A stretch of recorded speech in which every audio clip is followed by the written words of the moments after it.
እንዴት ነህ ጓደኛዬ? ምን ነው የደካከመህ ትመስላለህ። ሰላም አይደለህም እንዴ? ምን እባክህ፣ ዛሬ ግብር ለመክፈል ገቢዎች ሄጄ ስንት ሰዓት ተሰልፌ ተራ ሳይደርሰኝ ለነገ ተብሎ ይኸው ተመልሼ መጣሁ። ይሄማ ቀላል ነው። መፍትሄው እኮ ተገኝቷል። ምን አይነት መፍትሄ? ይኸውልህ ብርሃን ባንክ ብርሃን ኢታክስ የተሰኘ አገልግሎት ጀምሯል። ይህ አገልግሎት ከገቢዎች ሚኒስቴር ጋር በመተባበር የሚሰጥ አገልግሎት ስለሆነ የግብርህን የገቢዎች ሰነድ ቁጥር በመያዝ ከዚያ የብርሃን ባንክ ደንበኛ ከሆንክ ከፈለግ በሞባይል ባንክ አገልግሎት አሊያም በብርሃን ኢንተርኔት ባንክ አገልግሎት ግብርህን መክፈል ትችላለህ። የባንኩ ደንበኛ ካልሆንክ ደግሞ ወደ ቀረበ የብርሃን ባንክ ቅርንጫፍ ሄደህ ግብርህን መክፈል ነው። ዋው! ይሄማ ትልቅ የምስራች ነው። ቀኔን ነው ያበራኸው። አዎ፣ በብርሃን ባንክ ኢታክስ የግብር ክፍያ አገልግሎት ከረጃጅም ሰልፍ ድነው በፈለጉት ሰዓት በማንኛውም ቦታ ሆነው ግብርዎን መክፈል ይችላሉ። ብርሃን ኢታክስ ፈጣን የግብር መክፈያ አማራጭ። ብርሃን ባንክ እንደ ስማችን ብርሃን ነው ስራችን። Mas isso nunca foi o que me guiou, sabes? Nunca foi a questão financeira. Eu se um dia tiver que jogar na Arábia, vou jogar na Arábia. ተመልሰናል አድማጮቻችን። አራዳ ኤፍኤም 95.1 ላይ ትገኛላችሁ። ፉትቦል ካፌ ነው ፕሮግራሙ። የብሩኖ ፈርናንዴሽን ጉዳይ እንመልከት። የሰጠው አስተያየት እንግዲህ ትልቅ መነጋገሪያ ሆኗል በማንቸስተር ዩናይትድ። ይህንን ጉዳይ እናንሳው። በእርግጥ ክለቡ ሊሸጠው እንደሚፈልግ ያው እርግጠኛ መሆን ባይቻልም ግን የተወሰኑ ወሬዎች እንደነበሩ፣ ጭምጭምጫዎች እንደነበሩ እንደዚሁ እንሰማ ነበርና ይሄ ጉዳይ እንግዲህ አሁን ነው ይፋ የሆነው። እናንሳው ይሄንን ጉዳይ። ልክ ነው። የብሩኖ ፈርናንዴሽ ቀደም ብሎ የተሰጠ ከካናል 11 ከሚባል በፖርቱጋል እግር ኳስ ፌዴሬሽን ስር ካለ የቻናል ጋር የነበረ ቃለ ምልልስ ነው እና አንዳንድ በጣም አስገራሚ ነጥቦችን ተናግሯል። የማንቸስተር ዩናይትድ ሰዎችን የተቸበት፣ ለገንዘብ ቅድሚያ የሚሰጡ፣ እኔ ብለቅ አንጎዳም አይነት ስሜት እንዳላቸው ያሳዩ ሆኖ አግኝቻቸዋለሁ የሚል አስተያየት ሰጥቷል። ግን የቡድን ጓደኞቹ ነው ያብጠልጥሏል። ለማንቸስተር ዩናይትድ መጫወት ማለት ምን ማለት እንደሆነ የማይረዱ ተጫዋቾች አሉ ብሎ ደግሞ የማንቸስተር ዩናይትድ ተጫዋቾችንም እንደዚሁ አብጠልጥሏል እና በጣም አስገራሚ አስተያየት ነው ብሩኖ ፈርናንዴዝ የሰጠው። አንዳንድ ሰዎች ደግሞ ታይሚንጉ በጣም ኢንትረስቲንግ ነው፣ በዚህ ጊዜ ቃለ ምልልስ መውጣቱ ለቡድኑ በሚጠቅም ጊዜ የተሰጠ ቃለ ምልልስ አይደለም፣ የቃለ ምልልሱ አስፈላጊነት ግልጽ አይደለም የሚል አስተያየት የሚሰጡ ሰዎች አሉ። ከጠቅላላ የማንቸስተር ዩናይትድ ጥቅም አንጻር በዚህ ጊዜ ይህንን አይነት አስተያየት መስጠት የሚጠቅም አይደለም የሚሉ ሰዎች አሉ። በቀደም አጋጣሚ ሆኖ ሰኞ ዕለት ስለ ብሩኖ ስናነሳ ነበር።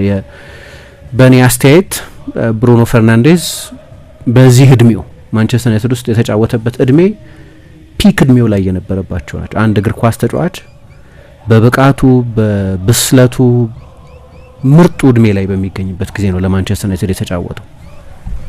እግር ኳስና ታይሚንግ እንዴት ወሳኝ እንደሆኑ የምታውቂው፣ ታይሚንጉ ትክክል ቢሆን ኖሮ ማንቸስተር ዩናይትድ ለ7ኛ ለ8ኛ ለ15ኛ ስፍራዎች የሚጫወት ቡድን በሆነበት ዘመን ባይሆን ኖሮ ብሩኖ ፈርናንዴዝ የተጫወተው የቻምፒየንስ ሊጎችና የፕሪሚየር ሊጎች አሸናፊ መሆን የሚገባው አይነት ተጫዋች ነው።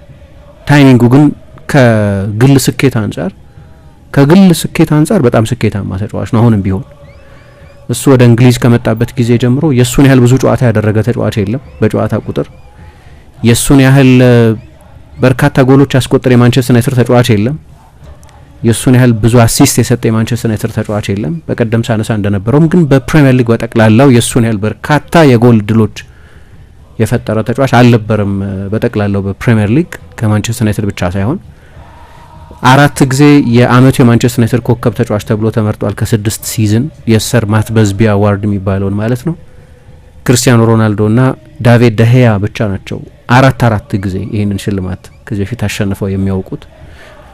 ደሄያ ረጅም ጊዜ ማንቸስተር ዩናይትድ ውስጥ ተጫውቷል ከ2011 ጀምሮ። ክርስቲያኖም በጠቅላላ ወደ 8 አመት ገደማ ተመልሶ የተጫወተበትን 7 አመት ተኩል ገደማ ለማንቸስተር ዩናይትድ ተጫውቷል እና ጊዜው ትክክል ቢሆን ኖሮ ከወል ስኬት አንጻር ማለት ነው፣ ከቡድን ድል ጋር በተገናኘ ማንቸስተር ዩናይትድ ፕሪሚየር ሊግ በሚያሸንፍበት ዘመን፣ ቻምፒየንስ ሊጎች ላይ ብዙ ርቀት በሚሄድበት ዘመን የነበረ ተጫዋች ቢሆን ኖሮ ስናወራ የምናወራው ለእኔ አሁንም እንደዚ አይነት አቋም ነው ያለኝ። ከፕሪሚየር ሊግ ታላላቅ አማካዮች መካከል አንደኛው ነው። ብዙ ጊዜ የምንላለን ድህረ ሰር አሌክስ ፈርጉሰን የማንቸስተር ዩናይትድ ምርጡ ፈራሚ ነው እንላለን። እኔ ባለፈው 20-25 አመት ከማንቸስተር ዩናይትድ ምርጥ ፈራሚዎች መካከል አንዱ ነበር። ችግሩ ታይሚንጉ ነው። አሁን እየተጫወተ ያለው 15ኛ ሆኖ በጨረሰ ቡድን፣ ከዛ በፊት 8ኛ ሆኖ በጨረሰ ቡድን፣ እሱ ተጫዋች እያለ 6ኛ ሆኖ በጨረሰ ቡድን ውስጥ ነው የተጫወተው። ዋንጫዎች ሲያሸንፍ እንኳን የሊግ ካፕ እና ኤፍ ኤ ካፕን ነው ያሸነፈው እንጂ ፕሪሚየር ሊግ እና ቻምፒየንስ ሊግ አላሸነፈም። ነገር ግን በቡድን ስኬት ብቻ የተጫዋቾችን ብቃት መዳኘት ደግሞ ትክክል አይሆንም። ፍራንቼስኮ ቶቲ ለሮማ ተጫውቶ 20 ምናምን ዓመት ከሮማ ውጪ ሌላ ቡድንን ወክሎ አያውቅም። ሌጀንድ ነው ፍራንቼስኮ ቶቲ። ግን አንድ ሴሪያን ያሸነፈው ወደ ሪያል ማድሪድ መሄድ ይችል ነበር፣ ወደ ማንቸስተር ዩናይትድ መሄድ ይችል ነበር፣ ወደ ትልልቆቹ የጣሊያን ቡድኖች መሄድ ይችል ነበር። ግን ሮማዊ ነው፣ ሮማኒስቲ ሆኖ ቆየ። የሮማ ደጋፊዎች ብቻ አይመስሉኝም ግን ሌጀንድ የሚሉት ከምንጊዜም ታላላቅ ጣሊያናውያን ተጫዋቾች መካከል አንደኛው ነው። በጎ ነገር ከጣሊያን ጋር የዓለም ዋንጫ ማሸንፏል። በእርግጥ ግን በክለብ እግር ኳስ ብቻ በነበረው ስኬት ከምንጊዜም ታላላቅ ጣሊያናውያን ተጫዋቾች ከምንጊዜም ታላላቅ ትሬኳርቲስታዎች መካከል ከምንጊዜም ምርጥ 10 ቁጥሮች መካከል እንደ አንዱ ከመቆጠር ዋንጫ ለማሸነፉ የሚከለክለው አይመስለኝም። ግን ብሩኖ እንደገባኝ ሎያል ነው ለማንቸስተር ዩናይትድ። እኔ በአንድም አጋጣሚ የትኛውም ትልቅ የአውሮፓ ክለብ ሊወስደው የሚችል ተጫዋች እንኳ ቢሆን በአንድም አጋጣሚ ከማንቸስተር ዩናይትድ ለመልቀቅ አጂቴት አድርጎ አያውቅም።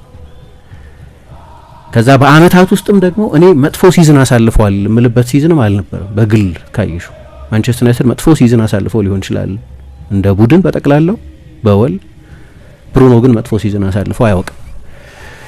ከዛ የሎያሊቲ ጥያቄ አነሳ። እኔ ብዙ ጊዜ ተናግሬያለሁ። ተጫዋቾች ለክለብ ሎያል መሆን አለባቸው ብዬ አላምንም።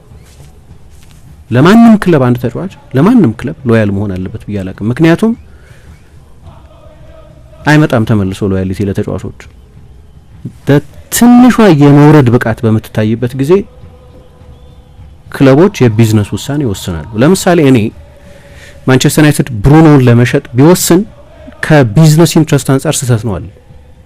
ከቢዝነስ ኢንትረስት አንጻር ቢዝነስ የምለው ቻምፒየንስ ሊግ አልተሳተፈ ማንቸስተር ዩናይትድ ባለፈው የውድድር ዘመን ቻምፒየንስ ሊግ ባለመሳተፉ ምክንያት በትንሹ 100 ሚሊዮን ፓውንድ ያጣል። ከዛ ደግሞ ያለፈው የውድድር ዘመን በ50 ምናምን ዓመት ውስጥ የማንቸስተር ዩናይትድ መጥፎ የውድድር ዘመን ነበር። ስለዚህ እንደገና ቡድኑ መገንባት ነበረበት። ሁሉም ዲፓርትመንት ላይ መገንባት ነበረበት። በሁሉም ዲፓርትመንት ነው ችግር የነበረበት ማንቸስተር ዩናይትድ። ሁሉም ቦታ ከጫፍ እስከ ጫፍ ከግብ ጠባቂ እስከ አጥቂ ድረስ ችግር ነበረበት። ችግር ያልነበረበት ዲፓርትመንት አልነበረም። አንዱ ባሰበት ብለን እናነጻጽር ይሆናል እንጂ ኮስት ቱ ኮስት ችግር ነበረበት። ከአንዱ ጫፍ እስከ ሌላኛው ጫፍ ችግር ነበረበት። ስለዚህ ሪቢልድ መደረግ አለበት ይሄ ቡድን። ከዛ ደግሞ በሲስተም ኤንፈሲስ ምክንያት አሰልጣኙ ለዛ የሚሆኑ ስፔሲፊክ ተጫዋቾች የሚፈልግ አሰልጣኝ ስለሆነ ሪቢልዱም እንደሌላው ጊዜ አይነት ሪቢልድ አይደለም። የበለጠ ሲስተም ስፔሲፊክ ተጫዋቾች የሚያስፈልጉት አይነት ዊንግ ባኮች ወይ ኢንሳይድ 10 ቁጥሮች በባክ ስሪ ለመጫወት የሚሆኑ የመሀል ተከላካዮች አይነት እና በጣም አትሌት የሆኑ ጥልቅ አማካዮች ሁለት እውነተኛ ንጹህ አማካዮችን ብቻ የሚጠቀም ቡድን ስለሆነ ሲስተሙ በሌሎች የእንግሊዝ ቡድኖች ምናልባት ፓላስ ካልሆነ በስተቀር ሌላ የእንግሊዝ ቡድን እንደዚህ አይጫወት እና ለዚህ አሰልጣኝ የሚሆን ተጨማሪ ሪሶርስም ለማግኘት እድሜው 31 የደረሰውን ተጫዋች ምንም እንኳን በጣም አስፈላጊ ተጫዋች ቢሆንም ነገር ግን ተመልሶ ላይ መጣ የሚችል ኦፈር ነበር ከ100 ሚሊዮን ፓውንድ በላይ ከሳውዲ ክለቦች የቀረበ ጥያቄ ነው። ማንቸስተር ዩናይትድ 60 ምናምን ሚሊዮን ነው ይሄንን ተጫዋች የገዛው። 5 አመት ወይ 6 አመት በላቀ ብቃት ተጫውቶ ዩናይትድ ከዚህ ተጫዋች የሚገባውን አገልግሎት አግኝቷል። የዩናይትድ አምበል ነበር። ስኬታማ ዝውውር ነበር። ወርቃማ የማንቸስተር ዩናይትድ ዘመን ላይ ባይሆንም ግን በጣም ወሳኝ ተጫዋች ነበር። ከዚያ ተጫዋቹ ለመሸጥ ቢወስኑ ከቢዝነስ ውሳኔ አንጻር የሚታየኝ ሎጂክ አለ። ትክክል ነው ትክክል አይደለም እንደየሰው ብይን ነው። ግን የዩናይትድ ሰዎች ክሊርሊ ያስበዋል ነው የብሩኖ ፈርናንዴዝ አስተያየት። እኔ ሳልሆን እሱ ራሱ እንደዛ ያሰቡ ሰዎች ነበሩ። አሁን ማንን እንዳለ አይታወቅም። ስለ ዳይሬክተሮቹ ላይ ስላሉት ሰዎች የተናገረው እና ላይ ያሉትን ሰዎች እናውቃቸዋለን። ጄሰን ዊልኮክስ የስፖርት ዳይሬክተሩ መጀመሪያ ቴክኒክ ዳይሬክተር ሆኖ የመጡት ሰው፣ ኦማር ቤራዳ የማንቸስተር ዩናይትድ ሲኢኦ እና ሰር ጂም ራትክሊፍ የኢኒዮስ ባለቤትና የማንቸስተር ዩናይትድ 1/3 1/4 ገደማ ባለ ድርሻ የሆኑት ባለጠጋ እነዚህ ናቸው የመጨረሻውን ውሳኔ የሚወስኑት ሰዎች። ከነዚህ ሰዎች መካከል የተወሰኑት አንዱ ሁለቱ ወይ በቁጥር አይታወቅም በስም አልጠቀሳቸውም፣ ግን ብትሄድ ችግር የለብንም አንተ የሚል አቋም የነበራቸው የሚመስል አይነት አስተያየት አሳይተውኛል እና ሎያሊቲ ወይ ታማኝ መሆን ለአንድ ቡድን አሁን እንደገባኝ እሱ ፕራይም እድሜውን አሳልፏል። እኔ ሁልጊዜ አቬይለብል ነኝ ብሏል። ጉድ ኦር ባድ ግን ሁልጊዜ ያለው ብሏል። ይሄም እውነት ነው። ከብሩኖ አይጎዳም። ስለዚህ ቡድኑ በፈለገው ጊዜ ሁሉ አብሮ ሲጫወት ታያዋለሽ። ሁልጊዜ ጥሩ ላይ ይጫወት ይችላል፣ ግን ሁልጊዜ 100% የሚሰጥ ይመስለኛል ሜዳ ውስጥ። የኮሚትመንት ችግር አይተሽበት አታውቂም? የኮሚትመንት ችግር አይቼበት አላውቅም። ግን ተጫዋቾች ለአንድ ክለብ ይህንን ትሬንት ሲለቅ፣ ምባፔ ሲለቅ፣ ኢሳቅ ሲለቅ፣ ሌሎች ተጫዋቾች ሲለቁ ማንስቸዋለሁ ሎያሊቲ ለክለብ መስጠት ትክክል የማይሆነው ክለቡ ላንቺ ሎያሊቲ መልሶ ስለማያሳይ ነው። በጣም ከተለዩ ውስን አጋጣሚዎች በስተቀር ፈርስት ሳይን ኦፍ ዲክላይን ስታሳይ ኮንትራክት ስትፈራረሚ በሁለት ወገን የሚፈጸም ስምምነት ነው። ሁለቱም ወገኖች ናቸው ለዛ ኮንትራክት ታማኝነት ማሳየት ያለባቸው። አንድ ተጫዋች አሁን እድሜ 27 ነው 28 ነው ዋንጫ ማሸነፍ የምችልበት ወደ ሌላ ዋንጫ ለማሸነፍ ወደ ተዘጋጀ ትልቅ ክለብ የምዘዋወርበት የመጨረሻው እድል ሊሆን ይችላል ብሎ በአምቢሽን ምክንያት አንድ ተጫዋች ከክለቡ ለመልቀቅ አጂቴት ቢያደርግ ዲስሎያል ነው ይባላል በደጋፊዎች። ከሃዲ ነው፣ ታማኝ አይደለም ይባላል። ታማኝ አይደለም ይባላል። አንድ ተጫዋች ግን 29 ዓመቱ ነው 30 ዓመቱ ነው፣ ስለዚህ ከዚህ በኋላ የማገኝበት የሪሴል ቫልዩ የመጨረሻው እድል ይሄኛው ነው ብሎ ሊሸጥ አጂቴት ቢያደርግ ግን ክለብ ማንም ክለብ ዲስሎያል ነው ሲባል ሰምቼ አላውቅም። ማንም ክለብ ተጫዋች ግን የሆነ ጊዜ በአምቢሽን ምክንያት ሊሆን ይችላል። ብሩኖ እንዳለው በቤተሰብ ምክንያት ለምሳሌ ወደ ሳውዲ መሄድ አይፈልግም። አንደኛው ምክንያት የቤተሰብ ምክንያት ነው ብሏል። መልቀቅ ያልፈለገበት ምክንያት በተመለከተ ሲናገር ግን አንዳንድ ተጫዋቾች ለምሳሌ ለቤተሰቦቻቸው ወይ ለልጆቻቸው የበለጠ ወደሚስማማ አካባቢ በአየር ጠባይ ይሁን በትምህርት ቤት ይሁን በምን ለመሄድ በሚፈልጉበት ጊዜ ውሳኔያቸው የቤተሰብ ምክንያት ነው። በቤተሰብ ምክንያት ነው ይህንን ያደረግኩት ቢል እንኳን አንድ ተጫዋች ክለቡ እየፈለገው ከሆነ የሚለቀው ክለቡ እሱ ማቆየት እየፈለገ ከሆነ የሚለቀው ከሃዲ ነው የሚባለው። አንድ ክለብ ለአንድ ተጫዋች ኮንትራቱን አላራዝምለትም ብሎ ጁን 30 የሚጠናቀቅ ውል አለው ተጫዋቹ። ከዚያ በኋላ ክለቡ የራሱን አሰስመንት ይሰራና አይ የዚህን ተጫዋች ኮንትራት አላራዝምም ይላል።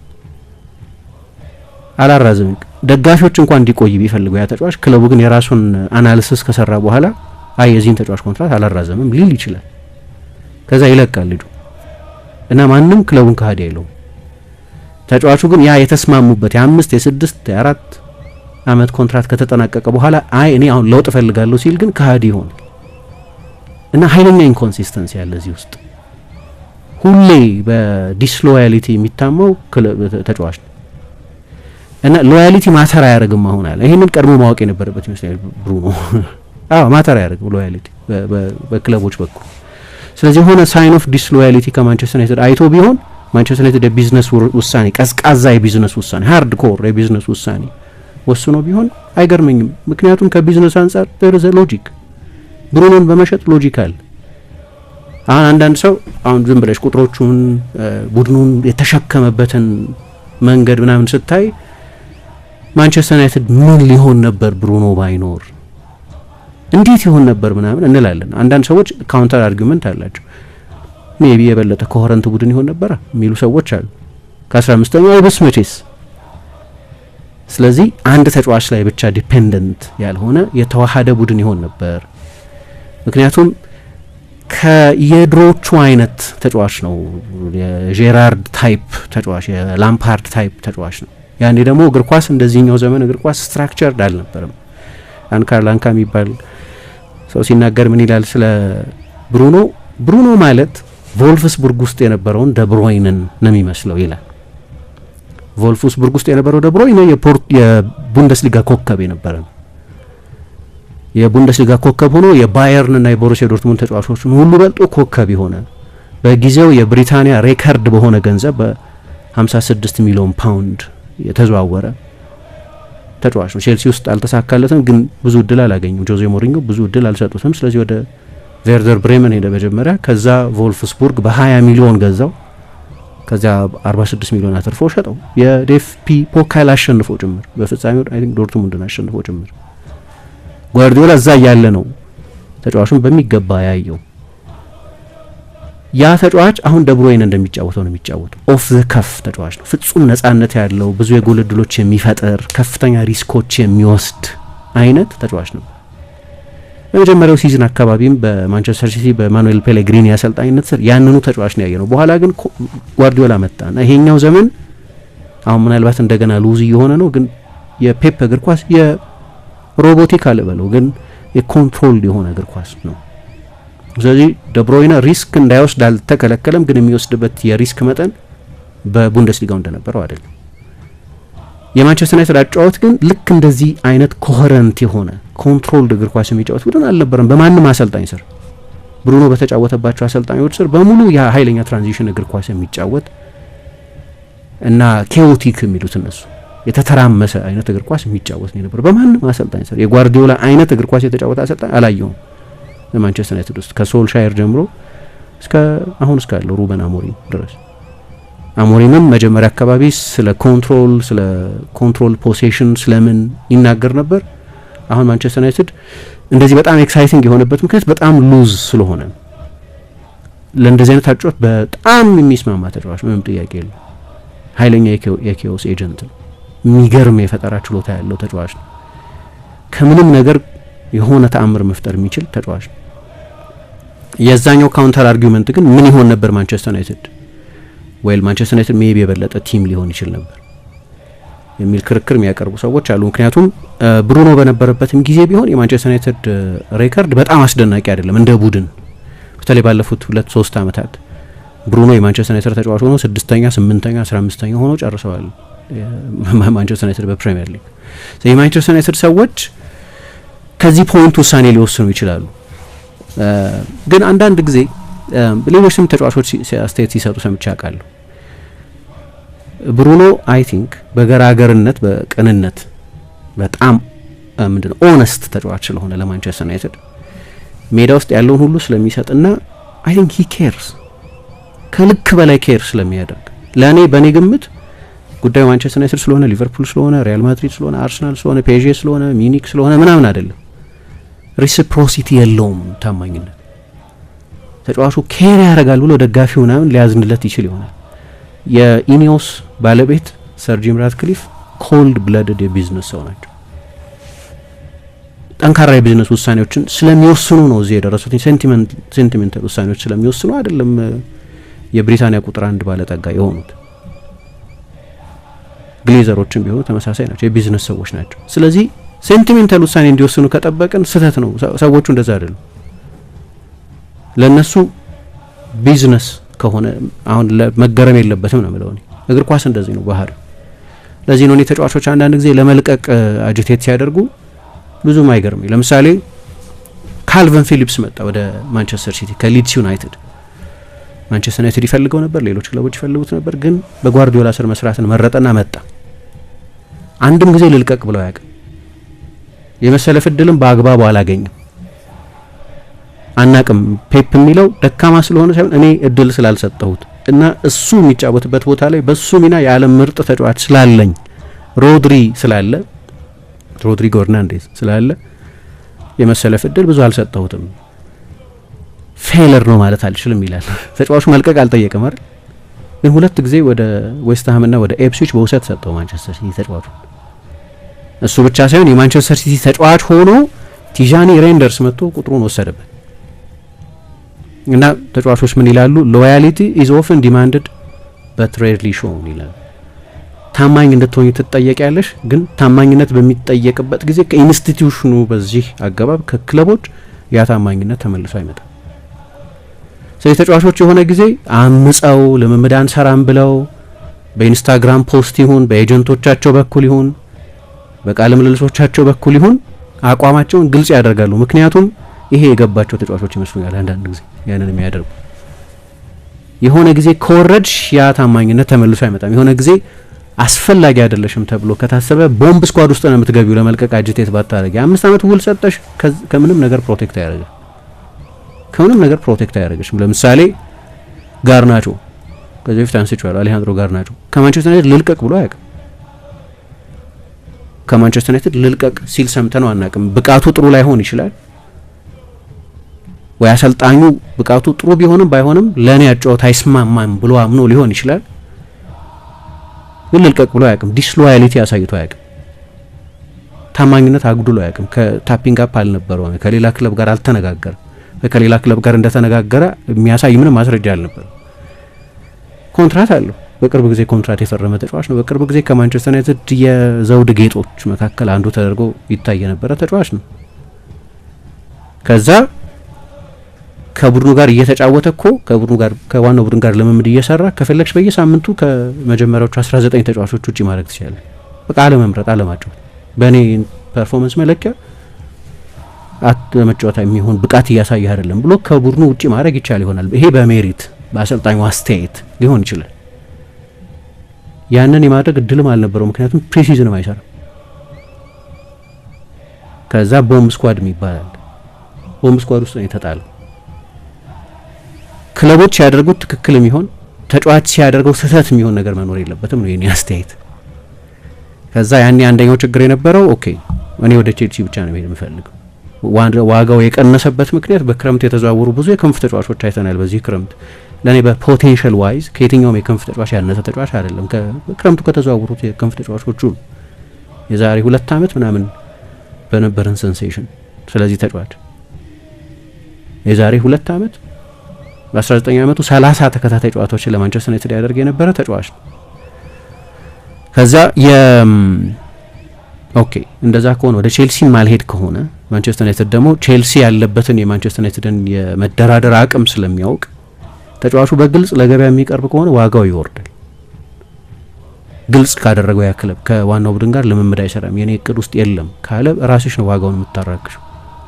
ከቡድኑ የቢዝነስ ጥቅም አንጻር ካየሽው ጉዳት ነው። ከዛ ልጁ ወደ ቼልሲ ካልሆነ በስተቀር አልጫወት ቁጭ ብዬ ኮንትራቴን ጨርሼ ነው የምወጣው። ከሸጣችሁ ወዴትም ወደ ሌላ ክለብ መሄድ አልፈልግም ማለት ረጅም ጊዜ ወሰደው። ለዚህ ነው ቼልሲ ደግሞ ይሄንን ያውቃል። ስለዚህ በ30 ትሸጡታላችሁ ምናምን ይላል። ጨርሻለሁ በ40 ነው የተሸጠው። እና ሎያሊቲ ከተጫዋቾች ይጠበቃል፣ ከክለቦች አይገኙም። በዚህ የተማረረ ይመስለኛል። አሁን ልቀቅ ያሉት አይመስለኝም የማንቸስተር ዩናይትድ ሰዎች እንድትለቅ እንፈልጋለን ያሉት አይመስለኝም። ግን ያሳዩኝ ሲግናል ያሳዩኝ ምልክት ግን ብትለቅ አይገደንም አይነት ምልክት ያሳዩኝ የሚል አስተያየት ሰጥቷል። እንግዲህ ነገሩን በተመለከተ እንግሊዝ ውስጥ የተለያየ አይነት ሪያክሽን ታያለሽ በትልልቅ በሚታወቁ ጸሐፊዎች። አሁን በሚዲያ ወጥቶ ክለብ ለኔ ታማኝነት አላሳየም የሚል አይነት አስተያየት መስጠት በቅርብ ጊዜ እየተለመደ መጥቷል። በቅርብ ጊዜ ሙሐመድ ሳላህ ለምሳሌ ለሰራሁት ስራ ለዚህ ቡድን ለሰጠውት አገልግሎት የሚመጥን አያያዝ አይደለም አይነት አስተያየት ሰጥቶ ግን ከዛም የበለጠ ክለቡ አውቶቡስ ስር ወርውሮኛል፣ ሰሞኑን ቡድኑ ላለበት መንሸራተት እኔ ዋና ሰበብ ሆኜ ቀርብ ያለሁ ምናምን የሚል አስተያየት ይሰጣል። ግን በሁለቱ መካከል ልዩነት ያለ ይመስለኛል። ብሩኖ ፈርናንዴዝ ምናልባት ሙሐመድ ሳላህ የደረሰበት ደረጃ ላይ አልደረሰም ይሆናል። በአንድ ኢንዲቪጁዋል ሲዝን በግል ዋንጫ ምናምን ለባሎን ዶር እንደዚህ ሞሳላ የተጠጋውን ያህል አልተጠጋም ይሆናል። ግን አሁን ሞሳላ ብቃቱ ወርዶ ነበር ሰሞኑን ሲቀመጥ። ልዩነቱ እሱ ነው። ያንን ዳይጀስት ማድረግ አልቻለም ሙሐመድ ሳላህ። ሁላችንም የምናየው አይነት የፎርም ችግር ነበርበት። እኔ እንደሚታየኝ ቢያንስ እኔ እንደሚታየኝ ብቻ ሳይሆን አሰልጣኙ እንዳዩት የአሰልጣኙ ስታፍ እንዳየው ቢያንስ እያንዳንዱን ጨዋታ ለመጀመር በሚሆን ፎርም ላይ አልነበረም። ለረጅም ጊዜም የተጫወተው ባለው ከፍተኛ ክሬዲት ምክንያት በዚህኛው የውድድር ዘመን ማለት ነው። አምና በነበረው ግን ወደ ሊቨርፑል ከመጣበት ጊዜ ጀምሮ በሰራው ስራ ምክንያት እንጂ በብዙዎቹ ጨዋታዎች ላይ ፍጹም አይነኬ ለመሆን 5 ደቂቃ ሲቀረውም ላለመቀየር የሚሆን ፎርም ላይ የነበረ አይመስለኝም። ብሩኖ ግን የዲክላይን የማድረግ የብቃቱ ማዘቅዘቅ ምልክት እየታየ አይደለም። እንዲያውም በጣም አስደናቂ ፎርም ላይ ነው የሚገኘው። ባለፉት 5 ተከታታይ ማንቸስተር ዩናይትድ ከሜዳ ውጪ ባደረጋቸው ጨዋታዎች በ5ቱም አሲስት አድርጓል። በፕሪሚየር ሊግ ሌሎች 5 ተጫዋቾች ብቻ ናቸው በ33 ዓመት ውስጥ ይሄንን ያደረጉት። በ5ቱ የአውሮፓ ሊጎች የመጀመሪያው ተጫዋች ነው በዚህ ውድድር ዘመን 50 የጎል እድል የፈጠረ የመጀመሪያው ተጫዋች በመሆን። በፕሪሚየር ሊግ ኤርሊንግ ሃላንድ ብቻ ነው ጎል ሲደመር አሲስትን ደምረን ስናይ ከሱ የበለጠ ቀጥተኛ የጎል ተሳትፎ ያለው። ሊያውም ብዙ ጊዜ እንዳነሳ ነው ከሚስማማው ቦታ ከ10 ቁጥርነት ወይም በጣም ወደፊት ተጠግቶ ከሚጫወት 8 ቁጥርነት የተገደበ ለሱ አጫወት የተዋጣለት ማይመስል። ለዚህ ነው በቀደም ለምሳሌ ቦርንመዝን ጨዋታ የብሩኖን አስደናቂ ነገር ያየንበት ግን ደግሞ ብሩኖን በጥልቅ አማካይነት ስትጫወቺ ጨዋታዎቹ እንዴት ሊሆኑ እንደሚችሉ ምልክት የታየበት የሚለው ለመጀመሪያ ጊዜ የታየ ምልክት አይደለም። ጨዋታ የበለጠ ኦፕን ይሆናል። በተለይ እሱና የ33 ዓመቱ ካሰሚሮ አብረው በሚጣመሩበት ጊዜ የተጋጣሚ ቡድን ትራንዚሽን መቋቋም አትችልም። ግን የማንቸስተር ዩናይትድ ውሳኔ ነው ይሄ። አሰልጣኝ ሩበን አሞሪም ያኔ ሲያነጋግረው የሳውዲ ጥያቄ በቀረበበት ጊዜ ብዙሃን መገናኛዎች እንደሚሉት በጥልቅ አማካይነት ልጠቀምብህ ነው የምፈልገው በዚህ ውድድር ዘመን ብሎታል። ያኔ ሁለቱን 10 ቁጥሮች ብራያን ምቤሞን እና ማቴዎስ ኩኛን አላስፈረመም ገና። ግን ዩናይትድ በዛ ቦታ ተጫዋቾች ማስፈረሙን እንደ ዝውውር አንገብጋቢ ቅድመ ሁኔታ እንደሚሰጠው እቅድ አይቶት ስለነበር ብሩኖ ጥልቅ አማካይ እንደሚሆን ግልጽ ነበር። ለኔ ብሩኖ እዛ ቦታ ላይ መጫወቱ ብቻ አይደለም ችግሩ። ከብሩኖ ጋር የሚጫወተው ተጫዋች እንደ አንጎሎ ካንቴ አይነት የሁለት ተጫዋቾች ስራ መስራት የሚችል ተጫዋች ቢሆን የብሩኖን የፖዚሽናል ኢንዲሲፕሊን በትክክል ቦታ ይዞ ለመጫወት መቸገር እና የመከላከል ሪከርዱ ያን ያህል የተዋጣለት አለመሆን ያን ያህል አጀንዳ አይሆንም ነበር። ዩናይትድ በሴንትራል ቦታዎች ላይ ያን ያህል ኤክስፖዝድ አይሆንም ነበር። ወይ ደግሞ ሌላ አይነት መፍትሄ የሚድፊልድ ኦቨርሎድ ከ10 ቁጥሮቹ ከዊንግ ባኮቹ ወይ ከሴንተር ሃፎቹ የሚመጣ ቢሆን ሜቢ እዛው ያለ የሜዳ ውስጥ መፍትሄ መፈለግ ወይም በጣም ኃይለኛ ኤነርጂ ያለው አማካይ ማምጣት ያስፈልግ ነበር። ይሄ ችግር ነው ቢፈጥር እናውቅ ነበር። 26 ጎል የተቆጠረባቸው ያለ ምክንያት አይደለም። በዚህ ውድድር ዘመን የመሻሻላቸውን ያህል በማጥቃቱ በኩል እየተሻሻሉ የመምጣታቸውን ያህል መከላከሉ ብዙበታል። ግን አሰልጣኙ ይሄንን አይነት ኃላፊነት እንዲወስድ ፈልጎ ስለነበር በዚህ ቦታ እንዲጫወት ጠይቆታል እና ምን ማለት ይሆናል ከዚህ በኋላ እኔ እንጃ። አንዳንድ ሰዎች የሚሉት የሚቀጥለው የዓለም ዋንጫ ከመጣ ካታር የዓለም ዋንጫ ወይ ከዚህ ሲዝን በኋላ ካታር አልኩኝ በዩናይትድ በሰሜን አሜሪካ ከሚደረገው የዓለም ዋንጫ በኋላ በማንቸስተር ዩናይትድ ላይ ቆይ ይችላል። የዩናይትድን ሰዎች አቋም ያውቃል። አንድ ጄሰን በርት የሚባል የቴሌግራፍ ጸሐፊ ከዚህ ጋር ለምን ኢንኮንሲስተንት የሆነ አስተያየት እንደሰጠ አላውቅም ይላል። ምክንያቱም ባለፈው ኦክቶበር ላይ የክለቡን ዳይሬክተሮች ጭምር ጠቅሶ እነሱ እንድቆይ ስለፈለጉ ነው የቆዩት የሚል አስተያየት ሰጥቶ ነው። አሁን ከሀገሩ ሚዲያም ጋር የነበረው ቃለ ምልልስ ላይ ደግሞ እንዲያውም ሊሸጡኝ ይፈልጉ ነበር ወይ ብትለቅ ግድ የለንም አይነት ሜሴጅ በጥሬ አነጋገር እንደወረደ ሳይሆን ግን እንዲህ አይነት መልእክት አስተላልፈዋል የሚል አስተያየት ሰጥቶ ነበር እና አሰልጣኙ እንድቆይ ስለፈለገ በቤተሰብ ምክንያት ነው። ጥሩ ይከፈለኛል፣ ምንም መዋሸት አልፈልግም፣ ጥሩ ይከፈለኛል። ግን እዚህ ይከፈለኝ ከነበረው በብዙ የተሻለ ይከፈለኝ ነበር። እኔ ገንዘቡ የመጨረሻው ጉዳይ ስላልሆነ ነው በማንቸስተር ዩናይትድ የቆየሁት ብሏል። ብዙ ተጫዋች እንደዚህ አይነት አቋም ሲይዝ ታይም አይደለም በ31 ዓመታቸው በ25 በ26 ዓመታቸው የቢዝነስ ውሳኔ የሚወስኑ ተጫዋቾች አሉ። ወደ ሳውዲ ለመሄድ ወደ ሌሎች የተሻለ ገንዘብ ወደሚያስገኙ ሊጎች ለመሄድ የሚወስኑ ተጫዋቾች በተለይ ወደ ሳውዲ ብዙ ተጫዋቾች እንዲያውም ከሩበን ኔቬሽ ጋር ስንነጋገር ነበር ብሏል። ሩበን ኔቬሽ ሌላ ያልሂላል ተጫዋች ነው። የዓለም ክለቦች ዋንጫ ከመድረሱ በፊት እና ወደ ሳውዲ ሊሄድ ይችላል ሲባል የነበረው አልኢቲሃድ ሌላኛው የዚህ ተጫዋች ፈላጊ ተደርጎ የሚጠቀስ ካረም ቤንዜማ ያሉበት ቡድን ነው። አሁን ሩበን ኔቬሽ ያንን ውሳኔ እንደ ኳስ ተጫዋች እኔ ለዚህ ተጫዋች ሳውዲ ትክክለኛው ሊግ ነው ብዬ አላስብም። አሁን ላለበት እድሜ የሳውዲ ሊግ አሮ ነው ከዓለም ስንተኛ ሊግ እንደሆነ አላቅም፣ ስንት ሰው እንደሚያየው አላቅም። ሳውዲዎቹ ራሳቸው በስርዓት አያዩት። ብዙዎቹ ጨዋታዎች ላይ ብዙ ክፍት ወንበሮች ታያለ። ስንት ነው 5000 ነው 4000 ወይም አሮ ነው 600 ምናምን ሰው ክርስቲያኖ የተጫወተበት 600 ሰው ያለበት ጨዋታ ታይቶ ያውቃል ሳውዲ ውስጥ። እና የቢዝነስ ውሳኔ ነው የምትወስኝ ወደዛ ስትሄድ። የእግር ኳስ አምቢሽን ሊሆን አይችልም። አንድ ተጫዋች አንድ አውሮፓዊ ተጫዋች የእግር ኳስ አምቢሽን ቻምፒየንስ ሊግ መጫወት ነው ወይ ለትልቆቹ የአውሮፓ ክለቦች መጫወት ነው ሊሆን የሚችለው። ግን ክርስቲያኖ የአምቢሽን ውሳኔ ነው የወሰነው። ማን ነው ብሩኖ የአምቢሽን ውሳኔ ነው የወሰነው። አሁን ቤንዜማ፣ ሮናልዶ፣ ሌሎች ተጫዋቾች ሲሄዱ የቀራቸው ነገር የለም። የአውሮፓ እግር ኳስ ውስጥ ሊያሳኩት የቀራቸው ነገር የለም። ሁሉንም ነገር ካደረጉ በኋላ የላይፍ ስታይል ወይም ፕሬሸርድ ከሆነ የእግር ኳስ ከባቢ ለመልቀቅ ቢፈልጉ ትክክለኛ ውሳኔ ነው በእኔ አስተያየት። ወይም ሊዮኔል ሜሲ በላይፍ ስታይል በምን ምክንያት በአውሮፓ የመጫወት እየቻሉ የሚለቁ ተጫዋቾች አሉ በዛ እድሜያቸውም ቢሆን። የ25 ዓመት ተጫዋች ሲለቅ ብዙ ለመረዳት ያስቸግረኛል። እንደዛ የ22 ዓመት ተጫዋች ሲሄድ ለመረዳት ያስቸግረኛል። ለመረዳት ሳይሆን ይቆጨኛል እንደ እግር ኳስ ፋን። ምክንያቱም ሳውዲ ውስጥ የሚጫወት ከሆነ አላየውም እኔ ቢያንስ እና ያን ተጫዋች ባየው እመርጣለሁ ከኔ ሰልፊሽ ከሆነ የአንድ እግር ኳስ ወዳጅ እግር ኳስን በየሳምንቱ በየ3 ቀኑ በየቀኑ ኢንጆይ ከሚያደርግ ሰው ከእንደዚህ አይነት ተመልካች አንጻር ካየሹ ከተጫዋቹ የግል ህይወት ግን የህይወት ምርጫ ነው። ይሄ ምንም ጥያቄ የለው። ማንም ሰው በሌላ የቢዝነስ ሴክተር ውስጥ ያለ ሰው የበለጠ ዋጋ ያስገኛል ብሎ ወደሚያምንበት ሴክተር እንደሚሄድ ተጫዋቾችም ያንን አይነት አቋም ሊወስዱ ይችላሉ። ምንም ችግር የለብኝም። ሶ አንደርስታንድ ማድረግ ይችላል። ብሩኖ ግን አይ ቲንክ ያ የልጅነት የእግር ኳስ ጥማቱ አሁን ኤግዞቲክ ወደ ሆነ ሀገር የቢዝነስ ውሳኔ ብቻ ወስኖ እንዲሄድ የፈቀደለት አይመስለኝም። ለዚህ ነው አሁን እዛው ቃለ ምልልስ ላይ ወደ ጣሊያን ሄዶ መጫወት እንደሚፈልግ ሲናገር ምን ሰማ፣ ወደ ፖርቱጋል ሊመለስ እንደሚችል ሲናገር የሰማን። ወደ ጣሊያን መሄድ ፈልጋለሁ አለ። እንደምታውቂው ጣሊያን ውስጥ ተጫውቷል ከዚህ በፊት ከነ አንቶኒዮ ዲ ናታሌ ጋር ኡዲኔዜ ውስጥ ለሳምፕዶሪያም ተጫውቷል እና እዛ ልጄ የተወለደችው እዛ ነው አለ። ከዛ ሀገር ጋር አሁንም በጣም ስሜታዊ ትስስር አለኝ፣ ግን ወደዛ መሄድ የምፈልገው ሪያሊስቲክ የሆነ ዋንጫ የማሸነፍ እድል ወዳለው ቡድን ነው ይላል። አሁን አንዳንድ ብዙን መገናኛዎች የሚሉት ምንድነው ምሳ ባለቤቱ ወደ ሳውዲ መሄድ አትፈልግም። የብሩኖ ፈርናንዴስ ባለቤት በአውሮፓ መቆየት ነው የምትፈልገው። በማንቸስተር ይሁን በጣሊያን ወይ በፖርቱጋል ግን ብቻ በአውሮፓ መቆየት ነው የምትፈልገው።